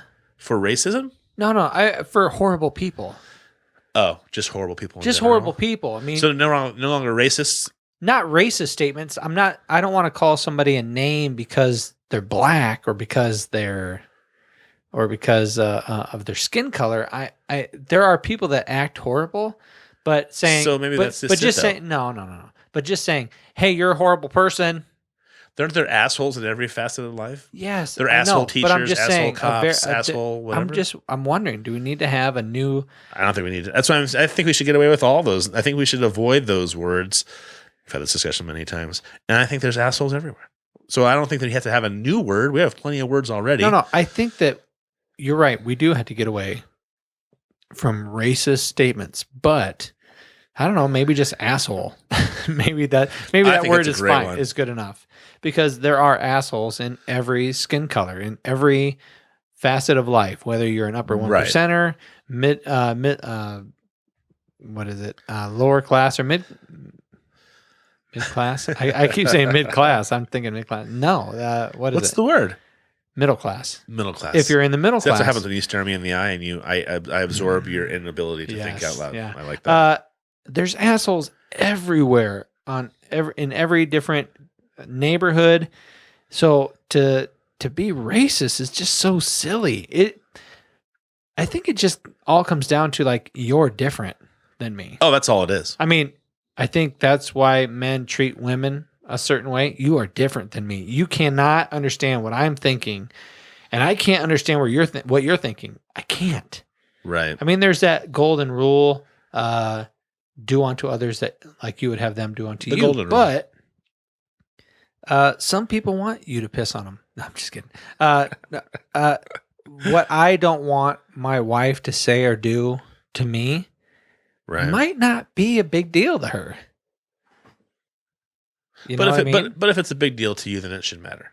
Right? Is that right? But I shouldn't assume that a woman understands my feelings. And a woman should not assume that a man understands her feelings. Well, then you're talking about communication. Yeah, but... And understanding. There's communication. Well, how can you have understanding about something that you have no understanding about? Sometimes that's where the communication piece comes in. So somebody says, this is how I'm feeling and this is why I'm feeling this way. You can be like, I don't fucking get it at all. But you know what? Now I understand where you're coming from. There was I got into not a debate. I got into this really odd discussion the other day at work where...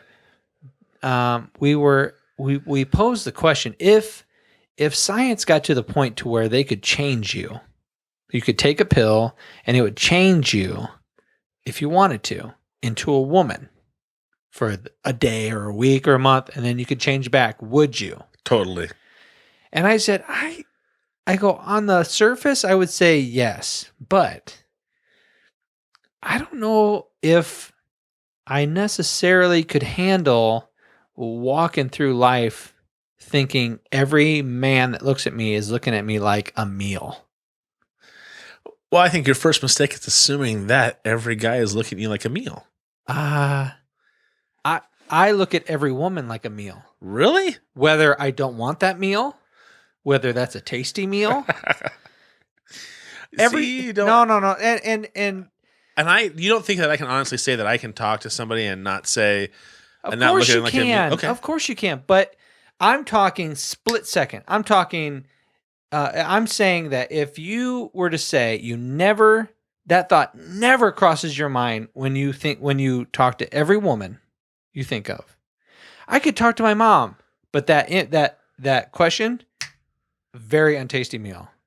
I'm not saying I'm thinking about having sex with my mom. I'm just saying every guy looks at a woman as or rates them as a mate. Is that a guy thing? Whether it's like a split second, like a nanosecond, whether it's so fast you don't even register it. I think that happens because it happens so often. What do you think women think of when they look at guys? Same thing. I have no fucking clue, and I don't want to assume that I would have any fucking idea. I have no clue at all. But I do know this: it doesn't matter what woman walks by, but if she's just in the peripheral, if she's wearing a skirt, if I catch a scent of perfume. Every flash of skin. Yeah, every guy that I'm standing with, every single man with a pair of balls and a dick will turn and look. And they might immediately turn back and get back into the conversation that we're having. But there is a pause. There is a pause. Is that animalistic? I don't know. I think maybe it is. I think maybe we are just genetically different creatures. Because I think you could be right, because I know that I'm not doing it to be rude. I think at times I make a concerted effort not to. Oh, sure. But even when you make so I'm saying I still have that thought, but I make an effort not to turn around and go, holy shit. Absolutely. Yeah, I'm not saying that you're a slave, that you have to act out, but you are a slave somewhat to your genetics and or your instinctual nature, to your instincts. Well, that's what I'm wondering. I wonder what it is for women on the other side. Do they see, a full head of hair and a good body means good genetics? I mean, is it totally different? Why'd you have to throw in the full head of hair? Because I was looking at your head. Sorry, what a dick. I was thinking. I said great body. Can I be looking at you too? Can you be happy about that? You went with the opposite of me, so I said a full head of maybe hair. you're viewing me as really fat. It doesn't bother me. I don't give a fuck. But yeah, I just thought that was a very odd. I thought it was kind of a insightful conversation. I like conversations like that when you pose a question. Yeah. When somebody comes up and they just throw out a fucking crazy question, and if you honestly sit and think about it, you're like, pros and cons. Would I do it? Would I not do it? I like those conversations. I like it when if I can ask somebody something like that and they go, you know what? Let me think about it. I'm not going to blow you off, but let me get back to you on that. And then maybe an hour or two later, they come back and you go, I thought about that. And no, I want to stay a dude. Well, why? I definitely would want to. I would like to try it so I could. It's like you said. You're gonna read the Bible. Somebody says, "Oh, what about this?" And you would go, "Oh, yeah, I don't know that, so I'm gonna read the Bible." If somebody says, "Oh, you don't know what it's like to be a woman," I'd be like, "Well, you know what? For one day, I was a woman, so I was a woman for 9 months. I have an inkling. I was so sick and tired of my wife bitching about the pains of childbirth that I was a woman for 9 months. I would be willing to try that for sure. I'd be curious to see what the other side is like. Maybe give me perspective. I mean, I doubt it would change my animalistic nature, but it maybe give me even more pause. Again, I thought it was very insightful. The movie Sex Tape I thought was very interesting because I thought I put it on the TV because I thought sounds fucking depressing to me. I don't want to see somebody else have that conversation. I looked at it as, this is. Well, I mean, we joke about it being the norm, but why is it the norm? Right. And is it the norm because We're not monogamous? Americans' lives are just too fucked up and too stupid? Or is it the fact that, no, this is just life. Everyone has dealt with this. Every single person in every generation. That's depressing. Now, you listen. You know people. You've read about people. You've heard about people. And you probably know people who have active, loving, caring lives until the day they die. You know, that they had active sex. I mean, because active sex life. Well, active sex life because it's an integral part of their love for each other. I think it's when we start separating things. If my wife and I are continuously letting each other know how much we love and care about each other, that in turn you would hope would kind of add to the intimacy that you're going to have in your marriage. So I think that you lose that when you stop focusing on each other and we start using things like Facebook or all the distractions that we have about around us. That's why I think it changes, because I know of a number of people who had very active sex lives and very long, loving marriages, and they kind of were copacetic, Yeah, I can see a lot of love making as being a negative, though. I can see if you're not perfectly attuned, right? If you're not walking that exact path, I can see one person being submissive and saying, yeah, she needs this or he needs this, so I have to either take a pill for an erection. I have to do this to make her happy, or from the woman's point of view, I have to suck his dick for him to want to stay with me, and instead of it being a remove your mind from the situation. I mean, when we were kids, it was like you couldn't wait to just tear each other's clothes off. You weren't thinking about it. You weren't thinking, I have to do this for her and that for her and this for her. And I know she really likes this. You just went at it because you were like a lion. You just wanted each other. You period. You wanted that feeling, and that there wasn't this huge dance, this big complicated dance. And I think for whatever reason we've made that dance super fucking complicated. We can't let ourselves off the hook. We've allowed ourselves to get very, very distracted. Yeah. We've allowed ourselves. That's in every facet. Yeah, absolutely. I mean, I think it's prevalent in a majority. I mean, my brother and his wife have talked about that. How he'll text her, "Hey, what are you doing?" And she's in the bedroom, and he's out watching TV. He's made some, goofy comment about, getting busy, and it made me go, "Oh, so everybody does that," Because I remember having conversations with them when they were dating and getting engaged, and I was like, "Fucking A, holy shit, you two, you crazy bastards!" And now he's sending some goofy text because he's not sure if she's awake or not, and he's out watching Sports Center and she's in the bed, kind of thing. So I think it's obviously prevalent, but we allow ourselves to be distracted. And I also, again, when we take the focus off each other, that really is all that should matter. It doesn't mean that you are diminishing your children and that they don't love them and care about them as they're the number one thing in your life, but really, it should be the two of you. The two of you should be number one, because guess what? That filters down to your kids. I've always said, and this is going to sound super shitty. It is. But I've always subscribed to the way of thinking that I'm number one. If I don't take care of myself, if I don't make myself happy, right. If I'm not good for my wife. And then that's going to bleed off, into other areas. If I'm not good, if I'm unhappy, if I'm frustrated, that's going to bleed off into my kids. Right. You know what I mean? Hey, Dad, you want to do this? Jesus Christ, can you just fucking eat? Can you just stop talking and eat? Right. You know what I mean? Yes.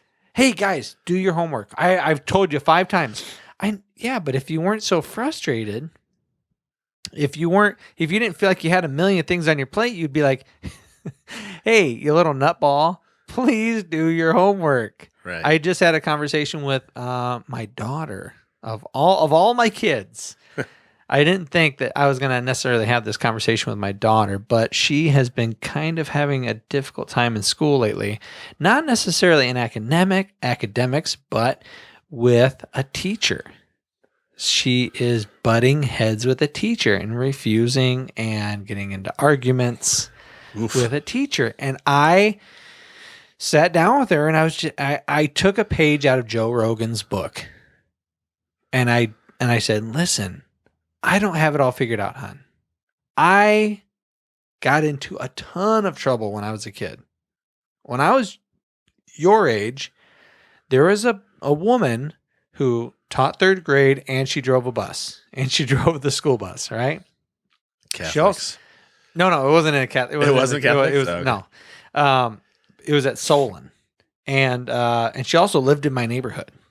Okay. Triple whammy. Triple fucking whammy. But for whatever reason, I was getting kicked off the bus. I mean, I was getting in trouble on the bus.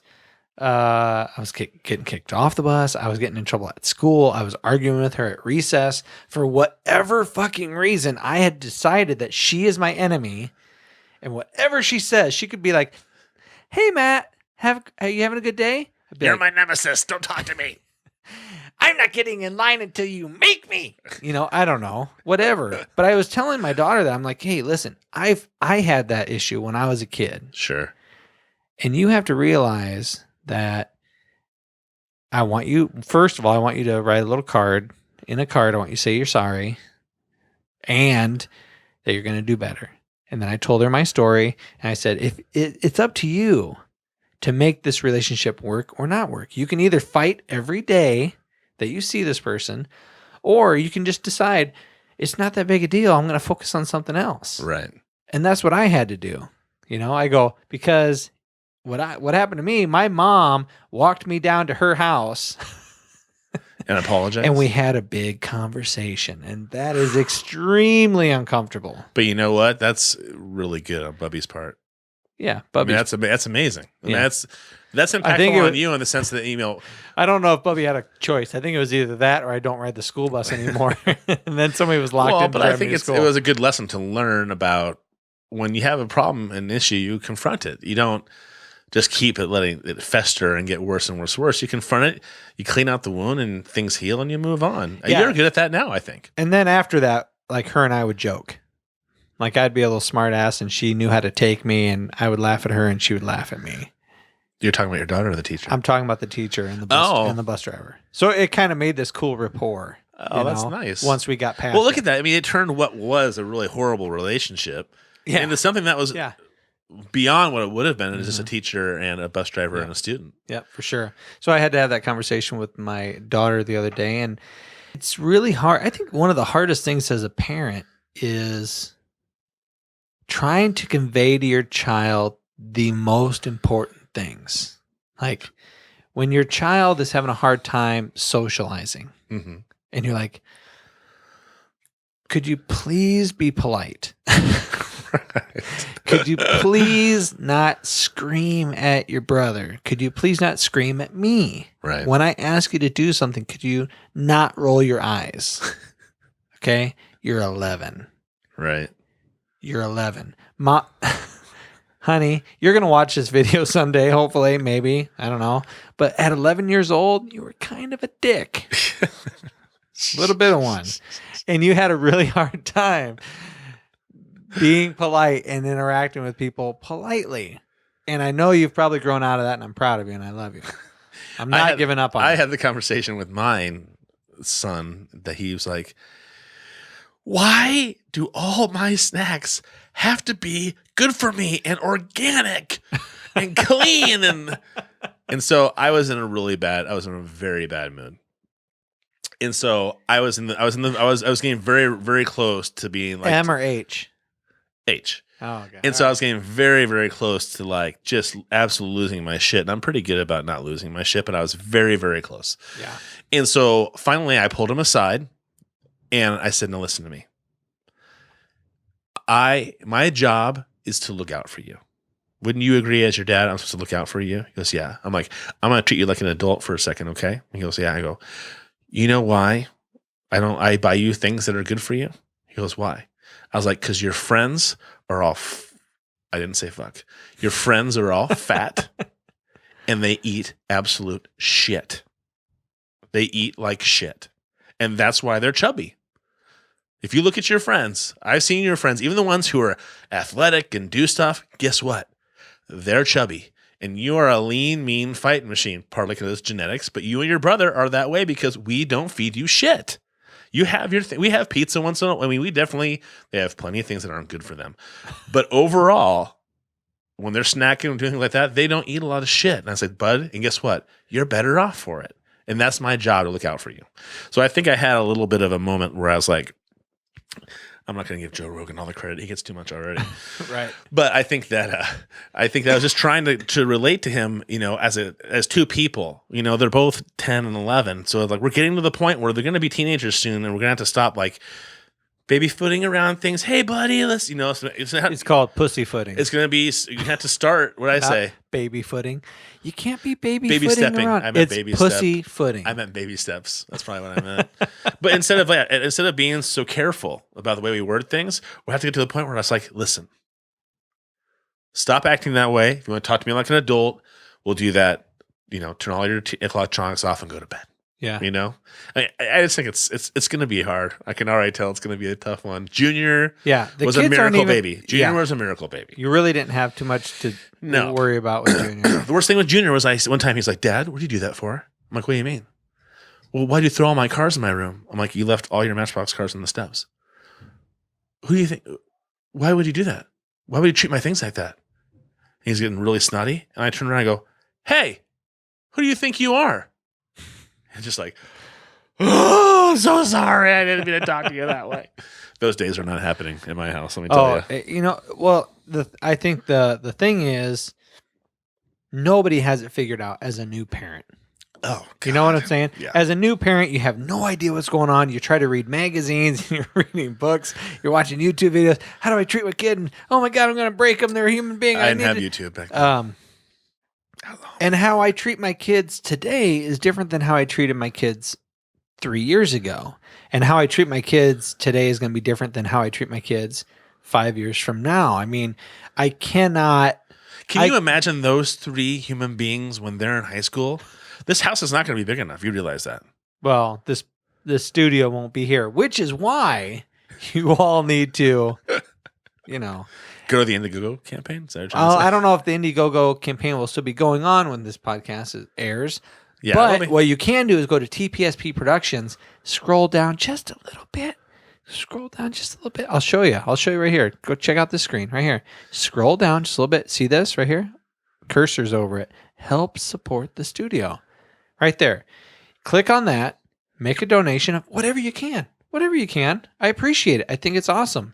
And we will still, even though it's not Indiegogo or Kickstarter, Yeah. I will still, what is it called? Uphold. I will still Uphold. those rewards that those prizes, those rewards, prizes. Those are they're two good words. What are you looking for? the things that we were giving away on our Kickstarter campaign. Rewards and prizes. Yeah, I'm going to honor those, even if you click on this. Oh yeah, totally. So if you click on that and you give a $500 donation, you can come on in and have your own show, talk about your business, talk about you. You want to just hang out, play Cards Against Humanity the whole fucking time? I don't care. That'd be fine. Yeah. It'd be fun. If you want to Skype in from out of state, we can do that too. Or if you want a t-shirt or you just want to help out the show, there's different amounts that you can give and we will honor those prizes. But that's how you could help us out. Now, let's go back to, you had some other things for current events. Yeah? Yeah. Okay. What was some of your other stuff? Well, I mean, this is along the same lines, kind of as Selma, is that the Department of Justice went into Ferguson to kind of review things and check on things and stuff like that. Yeah. And they found that the police commissioner has quit, the police chief has quit. Wait a second. They just found that out? They did. No, They roll into town and they're like, wait a second, where the fuck is the police chief? No. Oh, he quit. No, he was gone. He is quitting because of all the things that the Department of Justice discovered. Oh, okay. And so they discovered that they were using the African American community as their resource of funding.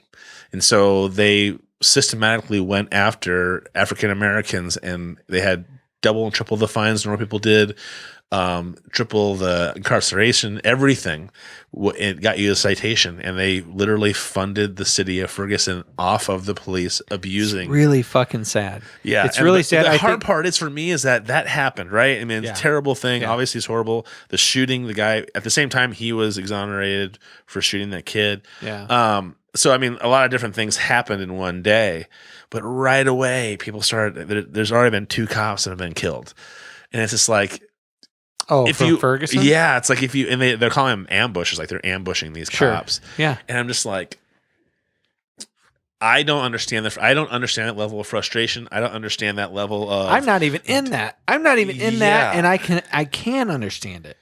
Well, I don't know how killing a cop is going to help the situation. It doesn't help the situation, except for it relieves frustration. It relieves this feeling of helplessness. We are not helpless. It's one of the things that I never understood about apartheid. Okay. You have 90% of the population in Africa black. Right. You have 10% who are white, and the 10% were fucking ruining the 90%'s lives. Okay, with apartheid. I never understood that. I never understood why 90%, the majority of people, are going to let this small little group ruin their lives. Same thing with Ferguson. You have a small little group of asshole police officers. Now, I'm not completely removing any guilt from the black community. I'm not relieving any guilt from the people who broke the law. But when you have an organization like a police department who are going out, writing citations, arresting people solely for money, solely to give somebody a ticket so that department earns money, that's fucked. That is exactly the same as apartheid. $2.6 million a year. I'm sorry, it's not exactly the same as apartheid, but it's similar in the regards of a small group of people are ruining a large group of people's lives. If we're going to go back to Martin Luther King, though, think about walking over that bridge. You're a militant in nonviolent protest. Yeah. And the reason why that changed is we watched. You can see that gentleman who was on Jon Stewart get his skull fractured. Right. And it made people go, oh my God, they're treating people like this. Okay. So I'm saying it's not helping by somebody saying, I totally get what you're saying. Yeah. Totally get it. I understand. I think I understand that point of view, or I can understand why you would be that frustrated and upset. It's not going to help anything. Imagine if you were peacefully protesting on top of all this DOJ stuff. But I can appreciate the fact that you want to go about things in a peaceful manner, right? But just like what happened with Occupy Wall Street or any other march that was peaceful, right? They have people that go in specifically, they dress up like the protesters who are peaceful, and all of a sudden they break something and they give the police officers a reason to arrest people. Right. And police officers were documented as doing those causing things. Those issues. Yeah. Off-duty police officers were reported as doing those things in the Occupy Wall Street. So and they did it in Ferguson too. Remember those 2 cops that the protesters figured out they were trying to rise everybody up, and they drew guns on everybody because they called them out. But here's the thing: if you remove all of the peaceful options, if the peaceful options don't fucking work anymore because they're being co-opted. And people are like, hey, you know what? If we just break a few things, that'll give the police the opportunity and the resources to come on in and fucking scoop up this mess, and then nobody has to look at it anymore. Should we say thank God that Martin Luther King and Gandhi didn't do those things, or Gandhi wouldn't take over and turn the country around? And I'm saying today's day and age, it's different. How? It's different because the police officers are using different tactics. They're using different tactics today. There are people today doing different things than they did back then. But that still doesn't have to negate the idea of peaceful protest, right? The only thing that negates peaceful protest is going nowhere. When you peacefully protest and fucking nothing happens, when you peacefully protest and you do Occupy Wall Street and then everybody fucking laughs at you a year later, that's when shit needs to change. So you have to be violent to get noticed? No, I'm not saying that you have to be violent. I'm saying if what you're doing isn't working, I understand. I'm not promoting it. Right. I'm saying be peaceful. But if Those organizations are like, oh, look at these guys. They're wrapping themselves up in rules. They're wrapping themselves up in, oh, we're going to be peaceful and we can't do this or that. All we got to do to fuck this whole thing up, because we don't like this. We don't like this protesting. Right. Wall Street, we don't like the Occupy Wall Street movement. All we got to do is give a shit ton of money to this police group of people. And then we're going to have a huge donation to that department. And then there's going to be some police officers that are going to come in what is it? Plain clothes. In plain clothes. Mm-hmm. And they're going to do just enough that gives us reason for the police officers to come in and fucking pepper spray the shit out of everybody. Any police officer who just walks in and just, you have those pictures of people that are just sitting there peacefully, locked arms, protesting, and you have somebody just fucking cannon spray of pepper spray in their face. Well, there's one in Seattle of they were marching. I don't know if it was the "I Can't Breathe" one or "My Hands Are Up" thing. And I want to say it was Seattle, and some professor who's on his cell phone is walking down the sidewalk, and he gets nailed. And there's a woman cop on a bike who is hitting him right directly in the face, and he's not even part of it, but he was where he shouldn't be. And I was like, that I think is where both sides get in trouble. Is we start assuming. Why would both sides get in trouble? That's my point. No. What I'm saying is that when we turn around and we ambush a cop, it doesn't make things look well on that side of the argument. So you can't say people are going to like, oh, well, they're doing it to say, well, they did this to us, so we're doing it to them. It's a revenge kind of thing, and that doesn't work very well. It is kind of a revenge thing, but you're talking about someone's life, right? You're talking about people who get arrested and they get put away in a fucking cage for 20 years or 40 years or 80 years. Or because why? They just get fucking shot by a police officer. I'm not saying all police officers are assholes. I'm not saying that at all. Right. I'm not. I'm saying there are assholes who are in those positions, and those people ruin people's lives to a degree. It's like going to hell. Right. And for the norm, for all of us who don't get arrested every day, for the rest of us who aren't black, who we don't get harassed like that. Right. It's very easy for me to go, oh, it's not that big a deal. What's the big deal? What's going on? Oh, well, aren't you breaking a law? Wait a second. Okay, so you are breaking a law, but let's look at the law. That rule or that law that you're breaking is fucking horseshit. So you're smoking a joint. Right. And for the rest of your life, you're in a cage. You're selling marijuana. So you're in the jail for the rest of your life, or you're penalized with money. Did you know that Illinois? I don't get that. I don't get that either. I mean, I don't think people see the seriousness of it.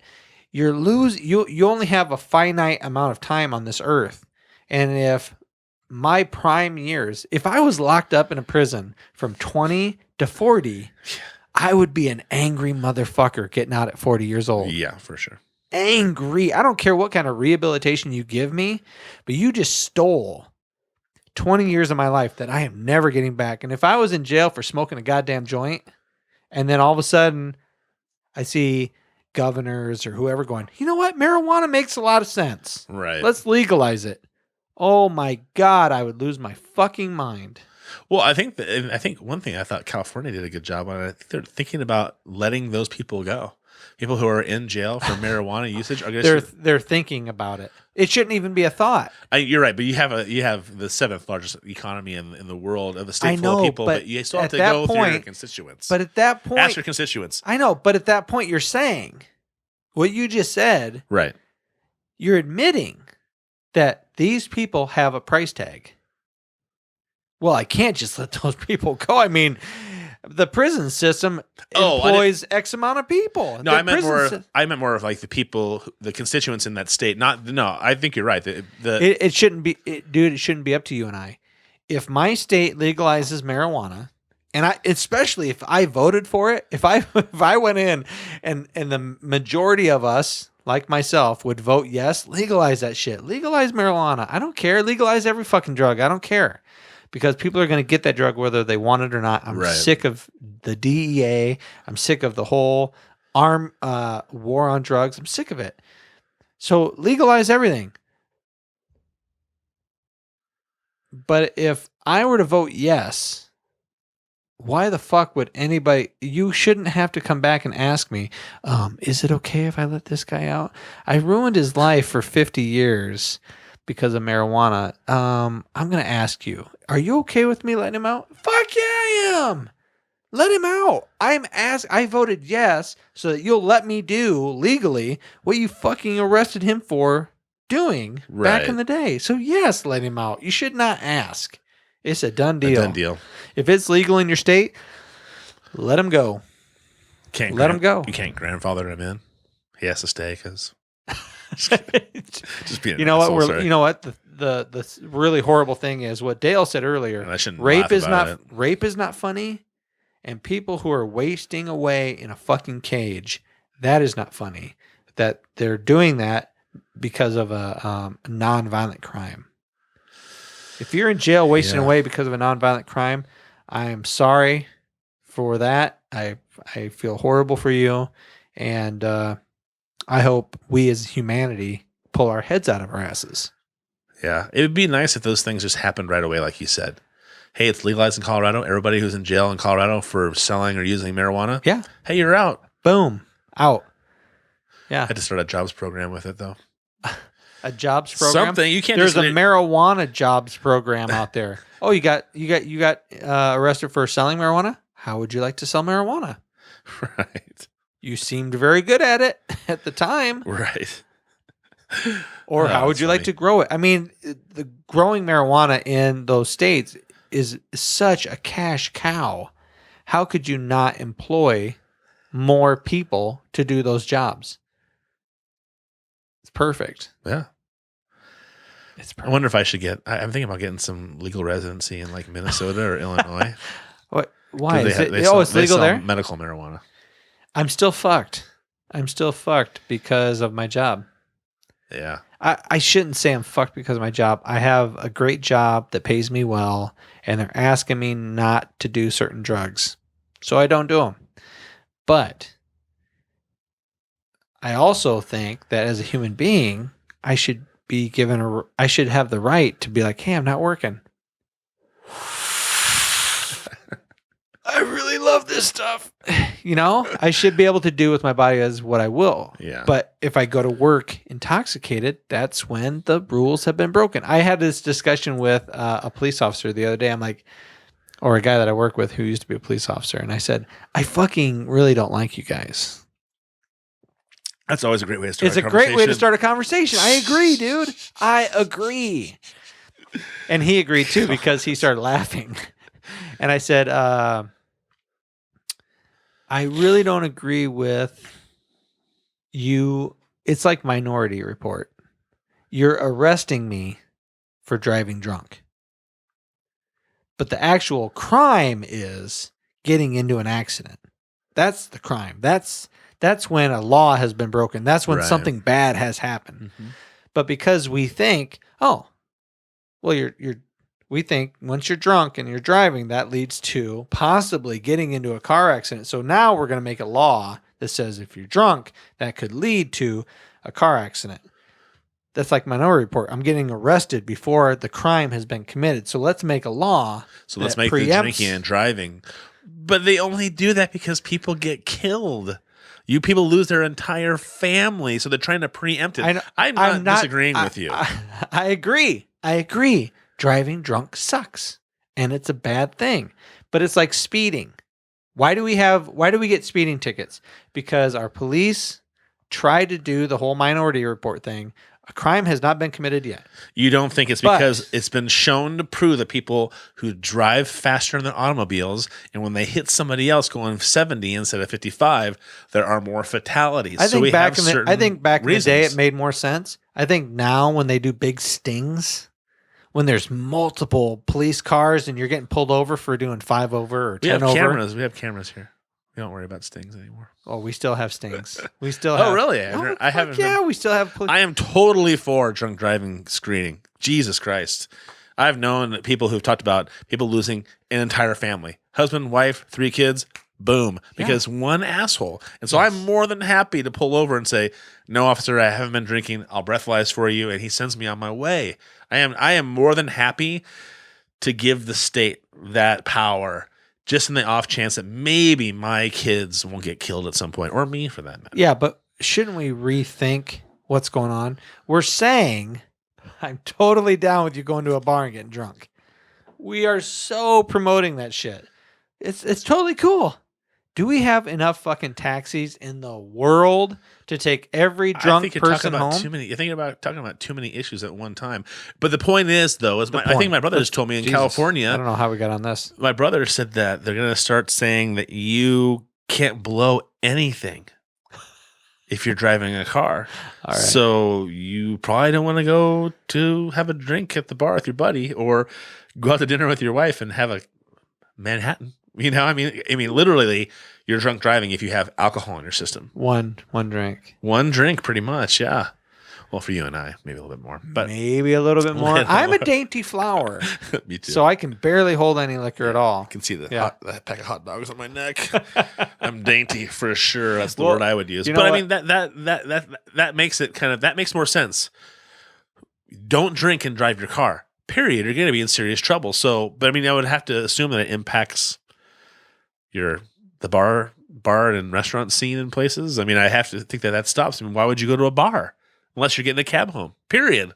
Not if, I don't feel good. I'm not gonna drive home. I wonder if that could be like 50 years from now, they look back on how we did things now, and they're like, oh my god, they drove. Bars, it's like you said, talking to your bars daughter. Didn't have their own taxis. Nowadays, every bar has their own taxi service. Or nowadays, we have those fucking smart cars that you Google car, come get you. A Google car. You don't need a driver. There's just a shitload of cars at the bar. You get in it when you're done drinking, and you're like, take me the fuck home. Well, they do say Uber has helped that, supposedly. Seriously. Well, you were talking to your daughter a second ago into the screen saying, hey, honey, you're watching it. Yeah. She'll just download it into her brain. She won't watch. She won't pick up one of these and go, oh, hell yeah, that's Dad. No, it'll be more like, that'd be fucking crazy. Dad, you had no hair back then too? You still don't have any hair. You know what my kids are going to say? They're going to do that Marty McFly quote. Did that guy ever have hair? Did he fucking ever have hair? Were they always chubby? Were they ever skinny people? Were they ever? Were they ever half that size? Dad always did those malts and those greens and the juices. Why is he always such a fat fucker? It always my blew dad's my mind. Always talking about eating clean and drinking smoothies. He's always fat. He must love Skittles. And I don't care for Skittles. Yeah. Sweethearts. I do like those. Oh, and I do like this quite a bit. Beer. So that's all my fault. Is there any other current events that you wanted to talk about? There was another one. It was a Good News Network. 2 things. Okay. Burger King is thinking about pulling and this is on Good soda News Network? from their menu for children. So kids can't get a soda. I don't know how you would regulate that unless it means like you get a soda with your kiddie lunch or whatever. And McDonald's says they're not going to use chickens for their chicken McNuggets anymore. That are. I'm glad you're still talking because I just had an immediate. Yeah.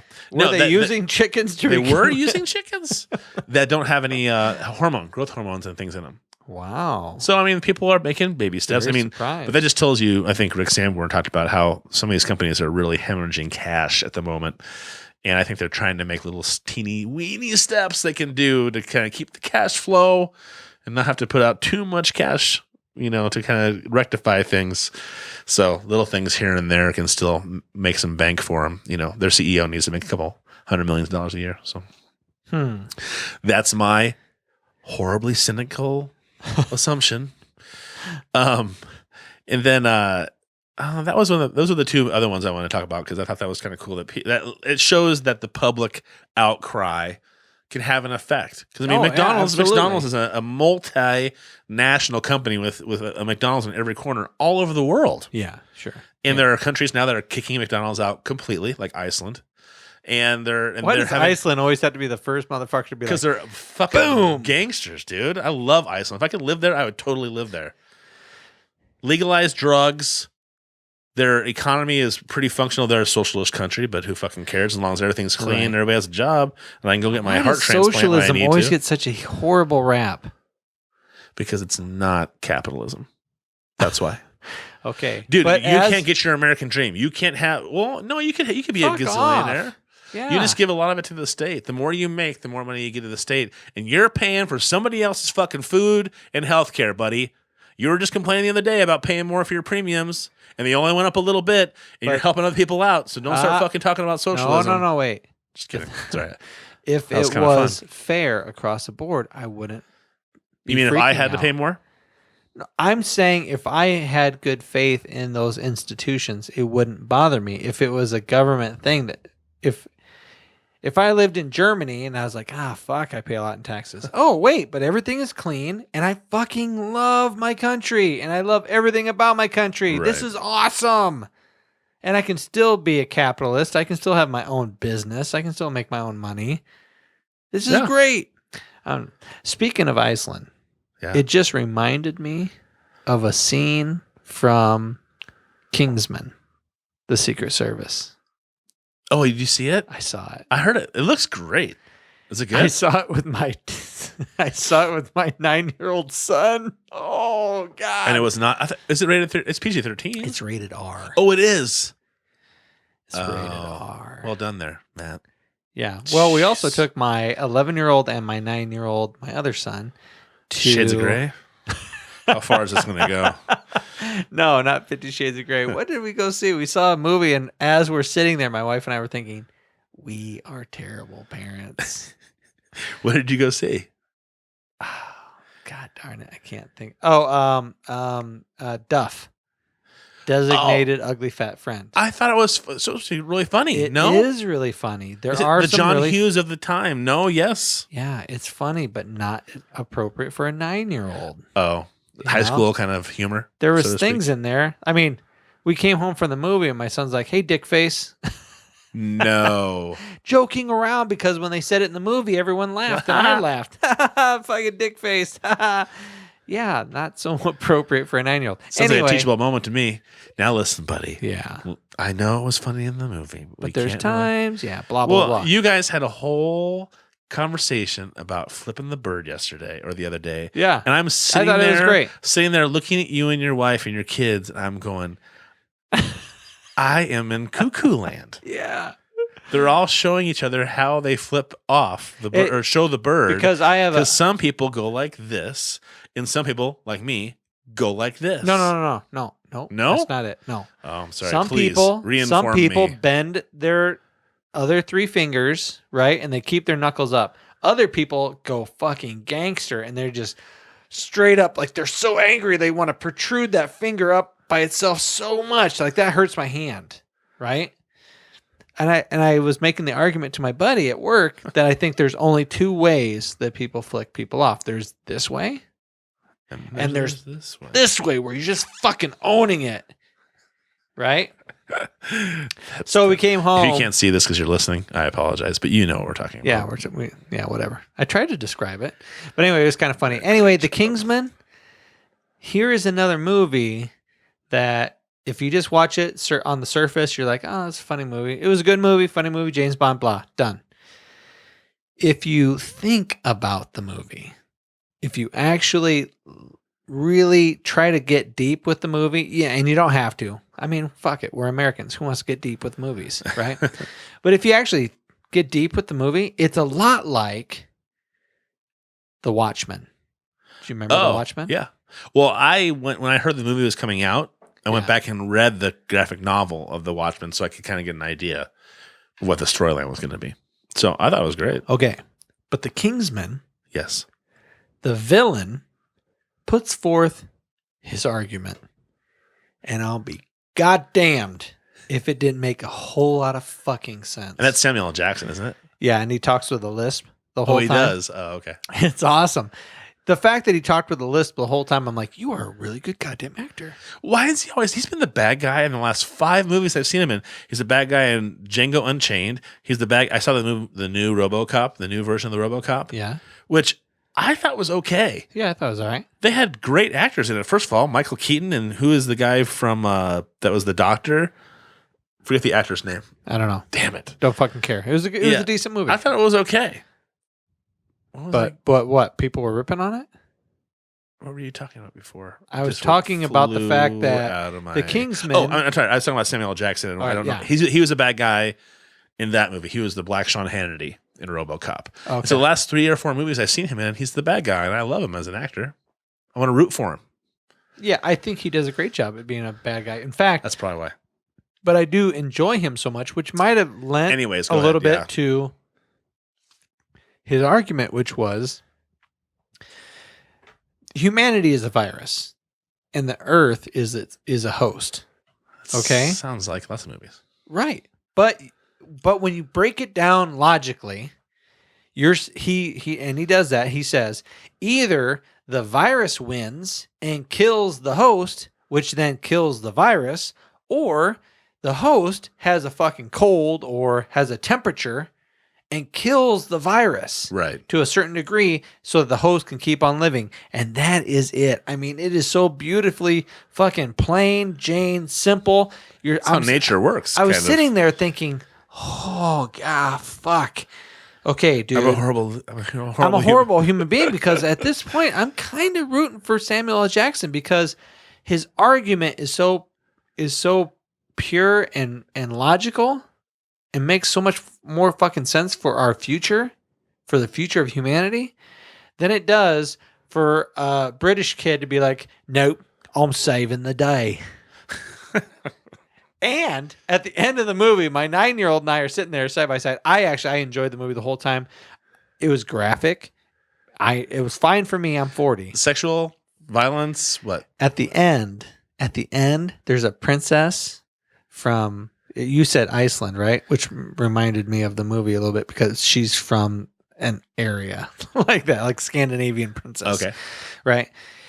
And he comes across one of her cell that she's locked up. Right. And she goes, get me out of here. And he goes, yeah, I'll let you out for a kiss.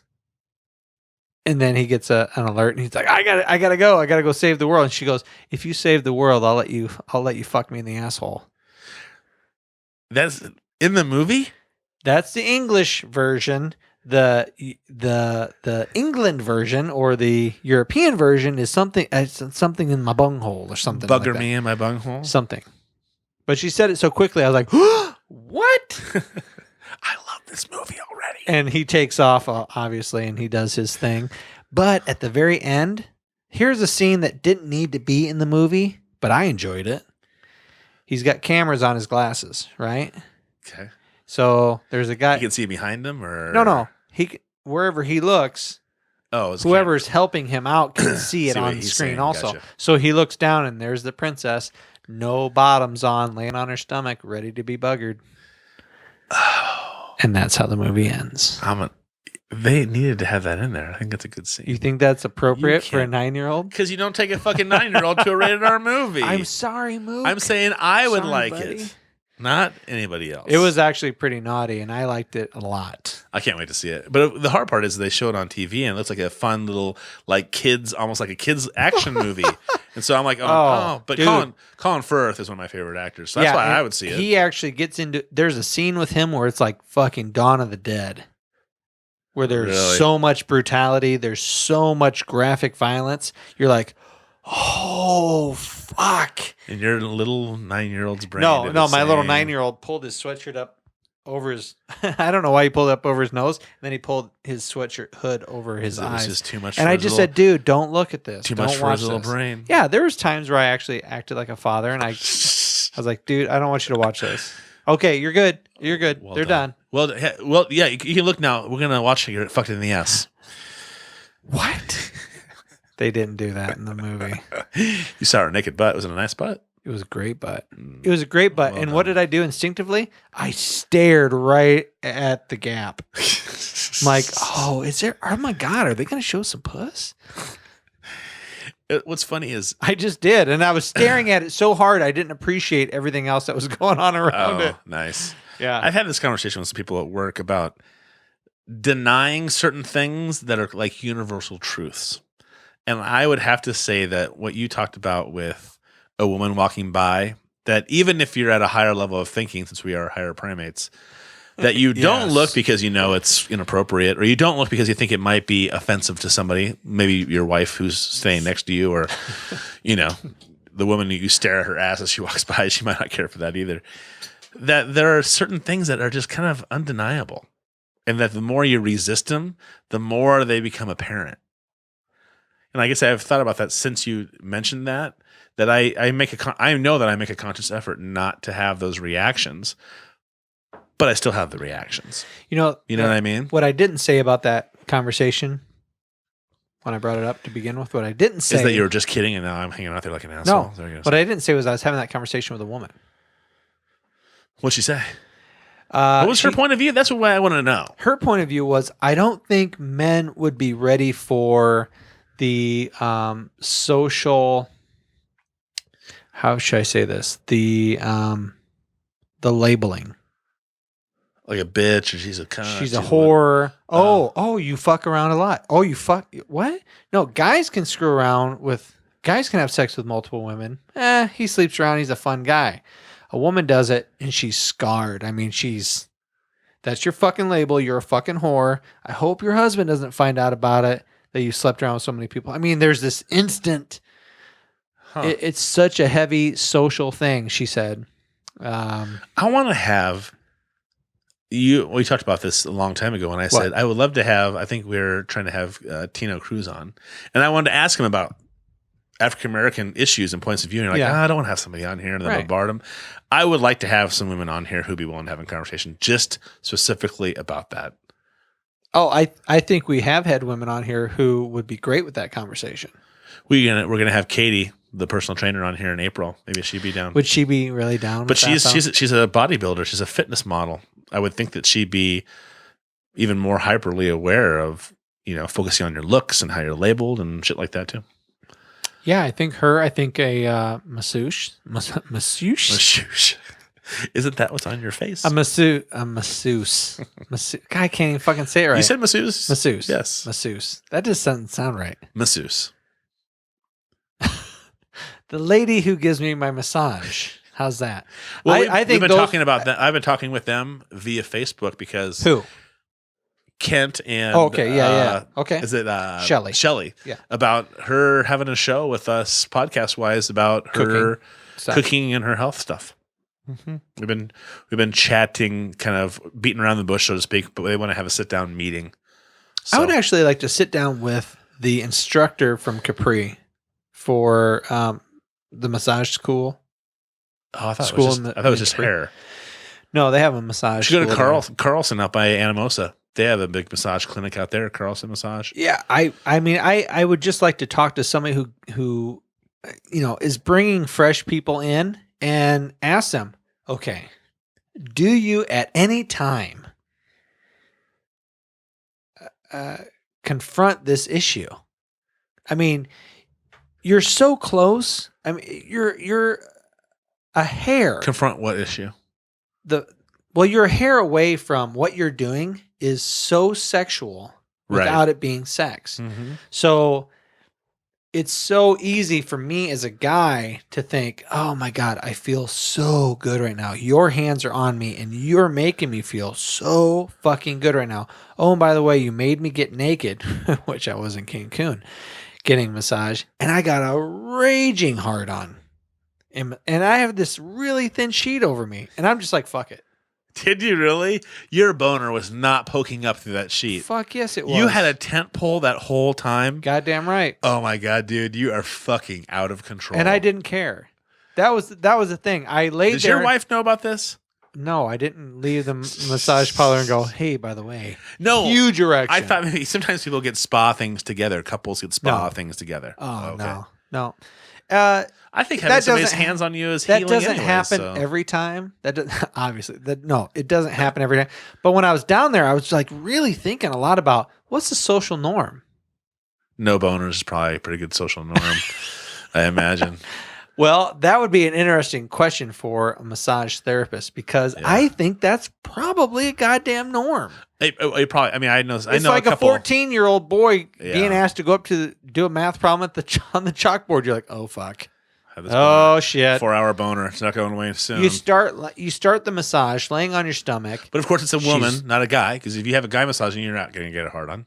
No, I would just be uncomfortable, and I would be tense. I've had massages from men, and I think of it just the same way as I think about it when a woman does it. That I'm just there for the healing therapy of a massage. Wow, you're a pure spirit. No, I'm just saying that they're both masseuses, so I don't think of it like, oh, it's a girl, so her hands on me is somehow different than this guy's hands on me. I guess. In that one specific situation. Okay. I usually get like a long massage, like 30 to minute massage. Mm-hmm. So I can't help but think as I'm laying there, I mean, especially in Cancun. I fall asleep. I fall asleep in my massages all the time. I've done that. But like she would go down my back and then kind of linger on my ass for a little bit. And then she'd come back up. And I thought, what the fuck is going on down here in Cancun? I wonder. Know Americans like their asses rubbed? No, I'm wondering if she's going to ask me, Mr. Matt. Mr. Matt.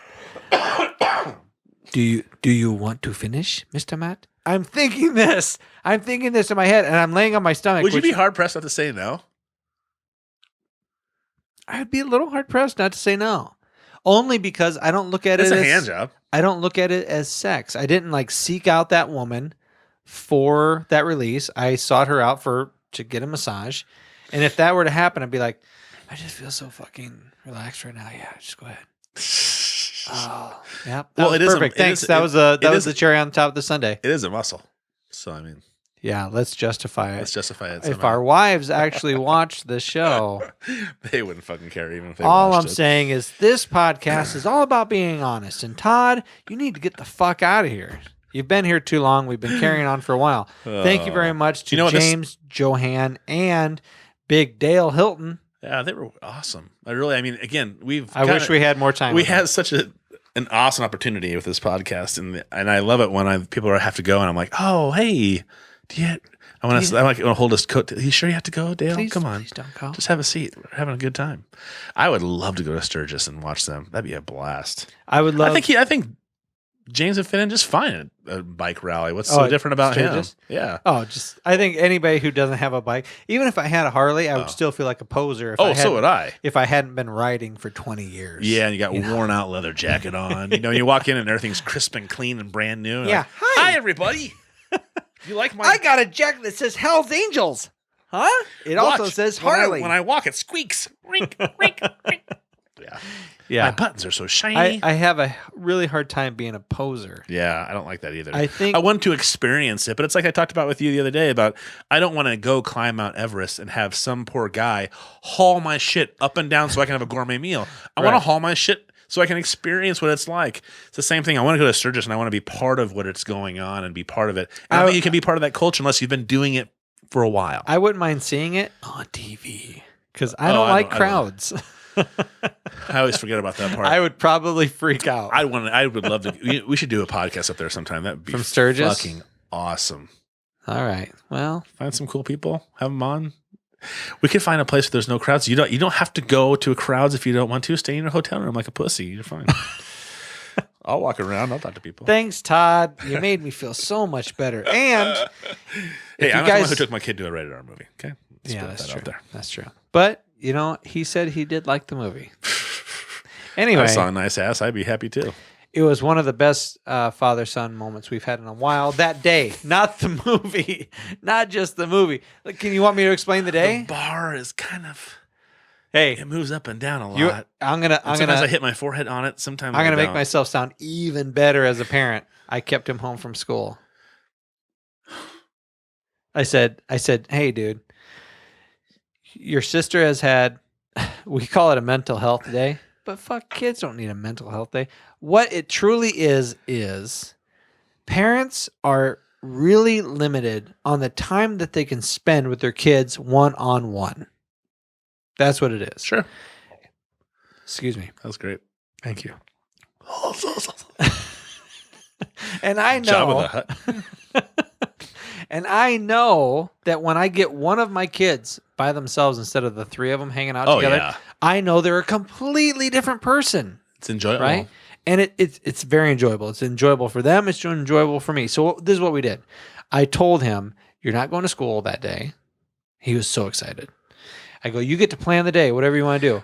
So we went for a bike ride. We played video games until about 10. Then we went and did a bike ride, right? Mountain bike. I like this. Then we went to Big Boys Meats right next to Newbow Market? no. Yes. Right across the street from Metro High School. Yeah. Right? We went there. I go, what do you want, bud? My son is really great at trying food. Yes, He goes, "I don't know, Dad. I'll do whatever you want," which was awesome because it was constant reaffirming that he wants to be just like Dad. You know, we'd go on our bike ride and we'd talk about things, stroke my ego, stroke it. He would say stuff like, "Hey, Dad, why did you say that? Why did I say what? You said on your left." I go, "Bud, that's what you do when you're on a bike path and you pass somebody. You want to say that before you get on them. You want to say, 'Hey, on your left,' so that when you pass somebody, they don't walk out in front of you and you run into them." So then he was doing it behind me, and I was pretty proud. Yeah.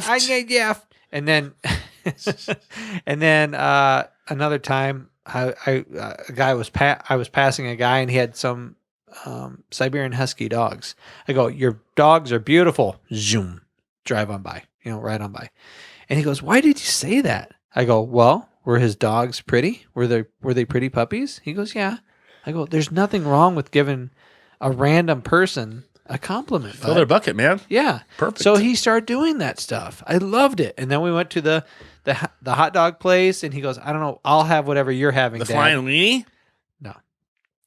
So he goes, "I'll have What whatever hot you're dog having, place? Dad." So I had a Polish sausage, fucking everything, sauerkraut, onions, sauteed peppers. And your wife doesn't want to fuck you all the time? What is I don't going get it. on? I don't get it. And so then my son they go, "So what do you want, honey?" To my son, and he goes, "I'll have what my dad's having." Fuck yeah, he is. And the lady goes, "Do you want the onions and the sauerkraut?" And I go, "He wants it all." So we got that, and then we got like a 6-inch brisket. Is this Right? at Nubo? No, it's at the Big Boy thing that's right across the street from Metro High School. There's a yes. there's a Gotcha. tiny little business right there. Gotcha. Right? Yeah, I've never been there before. There's a fried Great- chicken place there oh, too, right? Great food. I don't know about fried chicken. I don't know No, if they- across the street from that is a fried chicken spot. Oh, it could be. I'm not sure. Okay. So, but it was so small that we couldn't eat there. And you rode your bikes down there, or that was just part of your trip driving That around? was just part of my trip. Okay. So we went there, drove the van there with the bikes in the back, got the food. Then we drove over to Newbo to eat the food inside Newbo Market Nice. because, the big round tables, but Newbo Market was closed. Right. So then we just sat out on the stairs in the big outside where they do yoga. The pavilion kind of area. We just sat out on the stairs and ate the super messy, awesome food. It was great. I And can't then wait. and then from there we're like, we got to get going, bud, if we're going to go see that movie. Went and saw the movie. Nice. It was probably the best day I've ever had. Now with my you son. don't think that? So is your other son going to be going, "Dad, when do we get to go?" And then, Well, my are they, other are they both going to be going, "Hey, Dad, when can we do that again?" The plan is my wife has already done this with my daughter and my other son.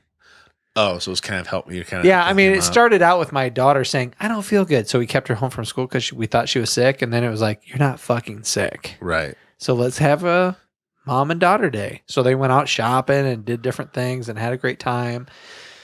Well, then when my boys came home from school, they're like, "Well, fuck, she's not sick." They didn't say fuck, but she's not sick. When do I get my day? Right. When do I get my day? With So mom? your daughter hasn't asked for another day like that? No, they did immediately. As soon as they got home from school, they're like, "Well, Dad, can we do it next week?" I'm like, "No, we're not going to do this for a couple months. It's not. We don't do this once a week for Right. everybody. It's just a rare thing that your parents, a mom Like or twice dad, a year, kind of rare. Yeah. Twice a year, for sure. And then when my wife called in to the school to say, yeah, he has a tummy ache. I'm like, don't fucking say that. Say he has appointments that he has to go to today, because he does. He has an appointment at the bicycle place. He's got an appointment at the hot dog stand, and he's got an appointment at the movie theater with his dad. Or he's got an appointment with his dad all day. Yeah. There you go. There you go. You don't have to lie. Why lie? Why lie? Because my I kid like said, Mom, you just lied. Oh. My kids just call him on. Well, you're just talking about how you flip people off. So I'm not sure the little fib to the teacher is going to be that big It's of a not deal. that big of a deal. Because this instead of this is just, it's a much more important conversation. It's just so fucking weird. Hey, can I say thank you to a couple people and we can get the fuck out of here? Yep. All right. Thank you to Cards Against Humanity. Go to cardsagainsthumanity.com. They provided us this wonderful game. I know I did buy it, but they're going to be on the podcast sooner or later, and we're going to have a great time with them. Go to cardsagainsthumanity.com. And they also have an online app you can play now. Are you shitting me? No, I'm not An kidding. online app. Yeah, it's pretty awesome. So if you go to what, iTunes? I have no idea. I just saw it posted on Facebook last night, and I haven't had a chance to look at it. Yeah. Huh. An online app. That would be really cool. Anyway, go to Cards Against Humanity, cardsagainsthumanity.com, and order your own pack today. Buy it for $25, download it for free, but don't be a douche. Buy it for $25. Yeah, it's great. It's fun. Yeah. Also, Jeff Johnson, USA Entertainment Agency. If you want to book an entertainer of any kind, get a hold of Jeff Johnson at usaentertainmentagency.com and book your entertainer today for weddings, festivals, fairs, corporate, college, what media, whatever you want. He'll figure it out and he'll get you somebody who's extremely entertaining. Perfect. All different types of comedians.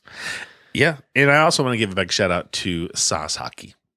I've been in contact with them, and they're going to be shipping us some T-shirts and hats and some shit we can wear while we're on the air and promote them. And they're Really? so they're literally going to be a really set sponsor for us. You know, you can check out the giving us screen right things, here. so- Go to saucehockey.com, and then you can pick like what country are you in? And all I want to United say about them is, besides them having great clothing, is Eric Kleinek, who is one of the co-founders of Sauce Hockey.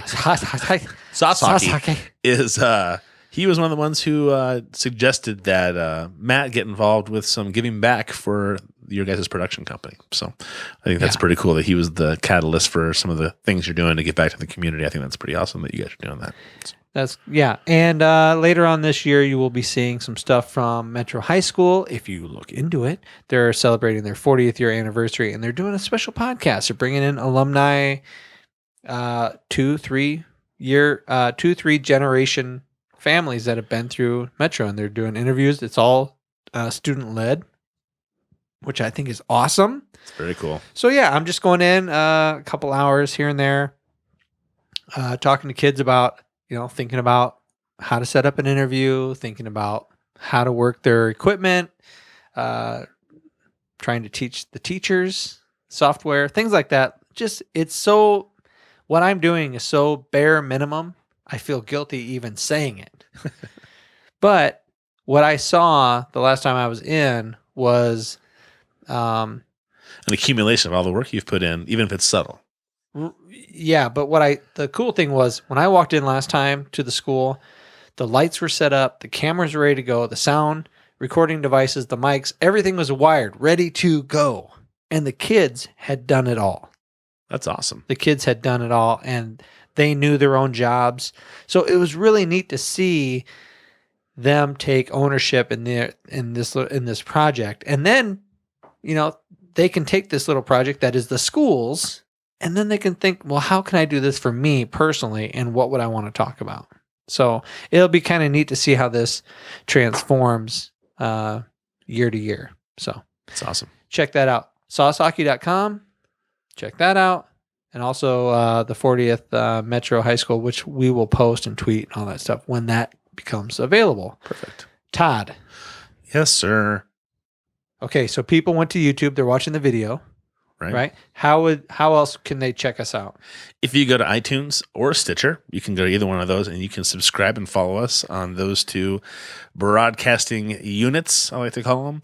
Also, you can follow us on Facebook at TPSP Productions, the Primal Scream Podcast. You can watch us on there. Follow us on Twitter. I like to say, a sporadic tweeter. and trying to get better, trying to get more consistent. But when my life slows down just a tad, I think I'll be a little more consistent about it. Also, my blog, Todd's blog is on there. Again, I have these little bursts. It's like when I have sex. It's like 30 seconds and then it's over for a while. So I need to get better at being more consistent. But both those things are ways you can follow the Primal Scream.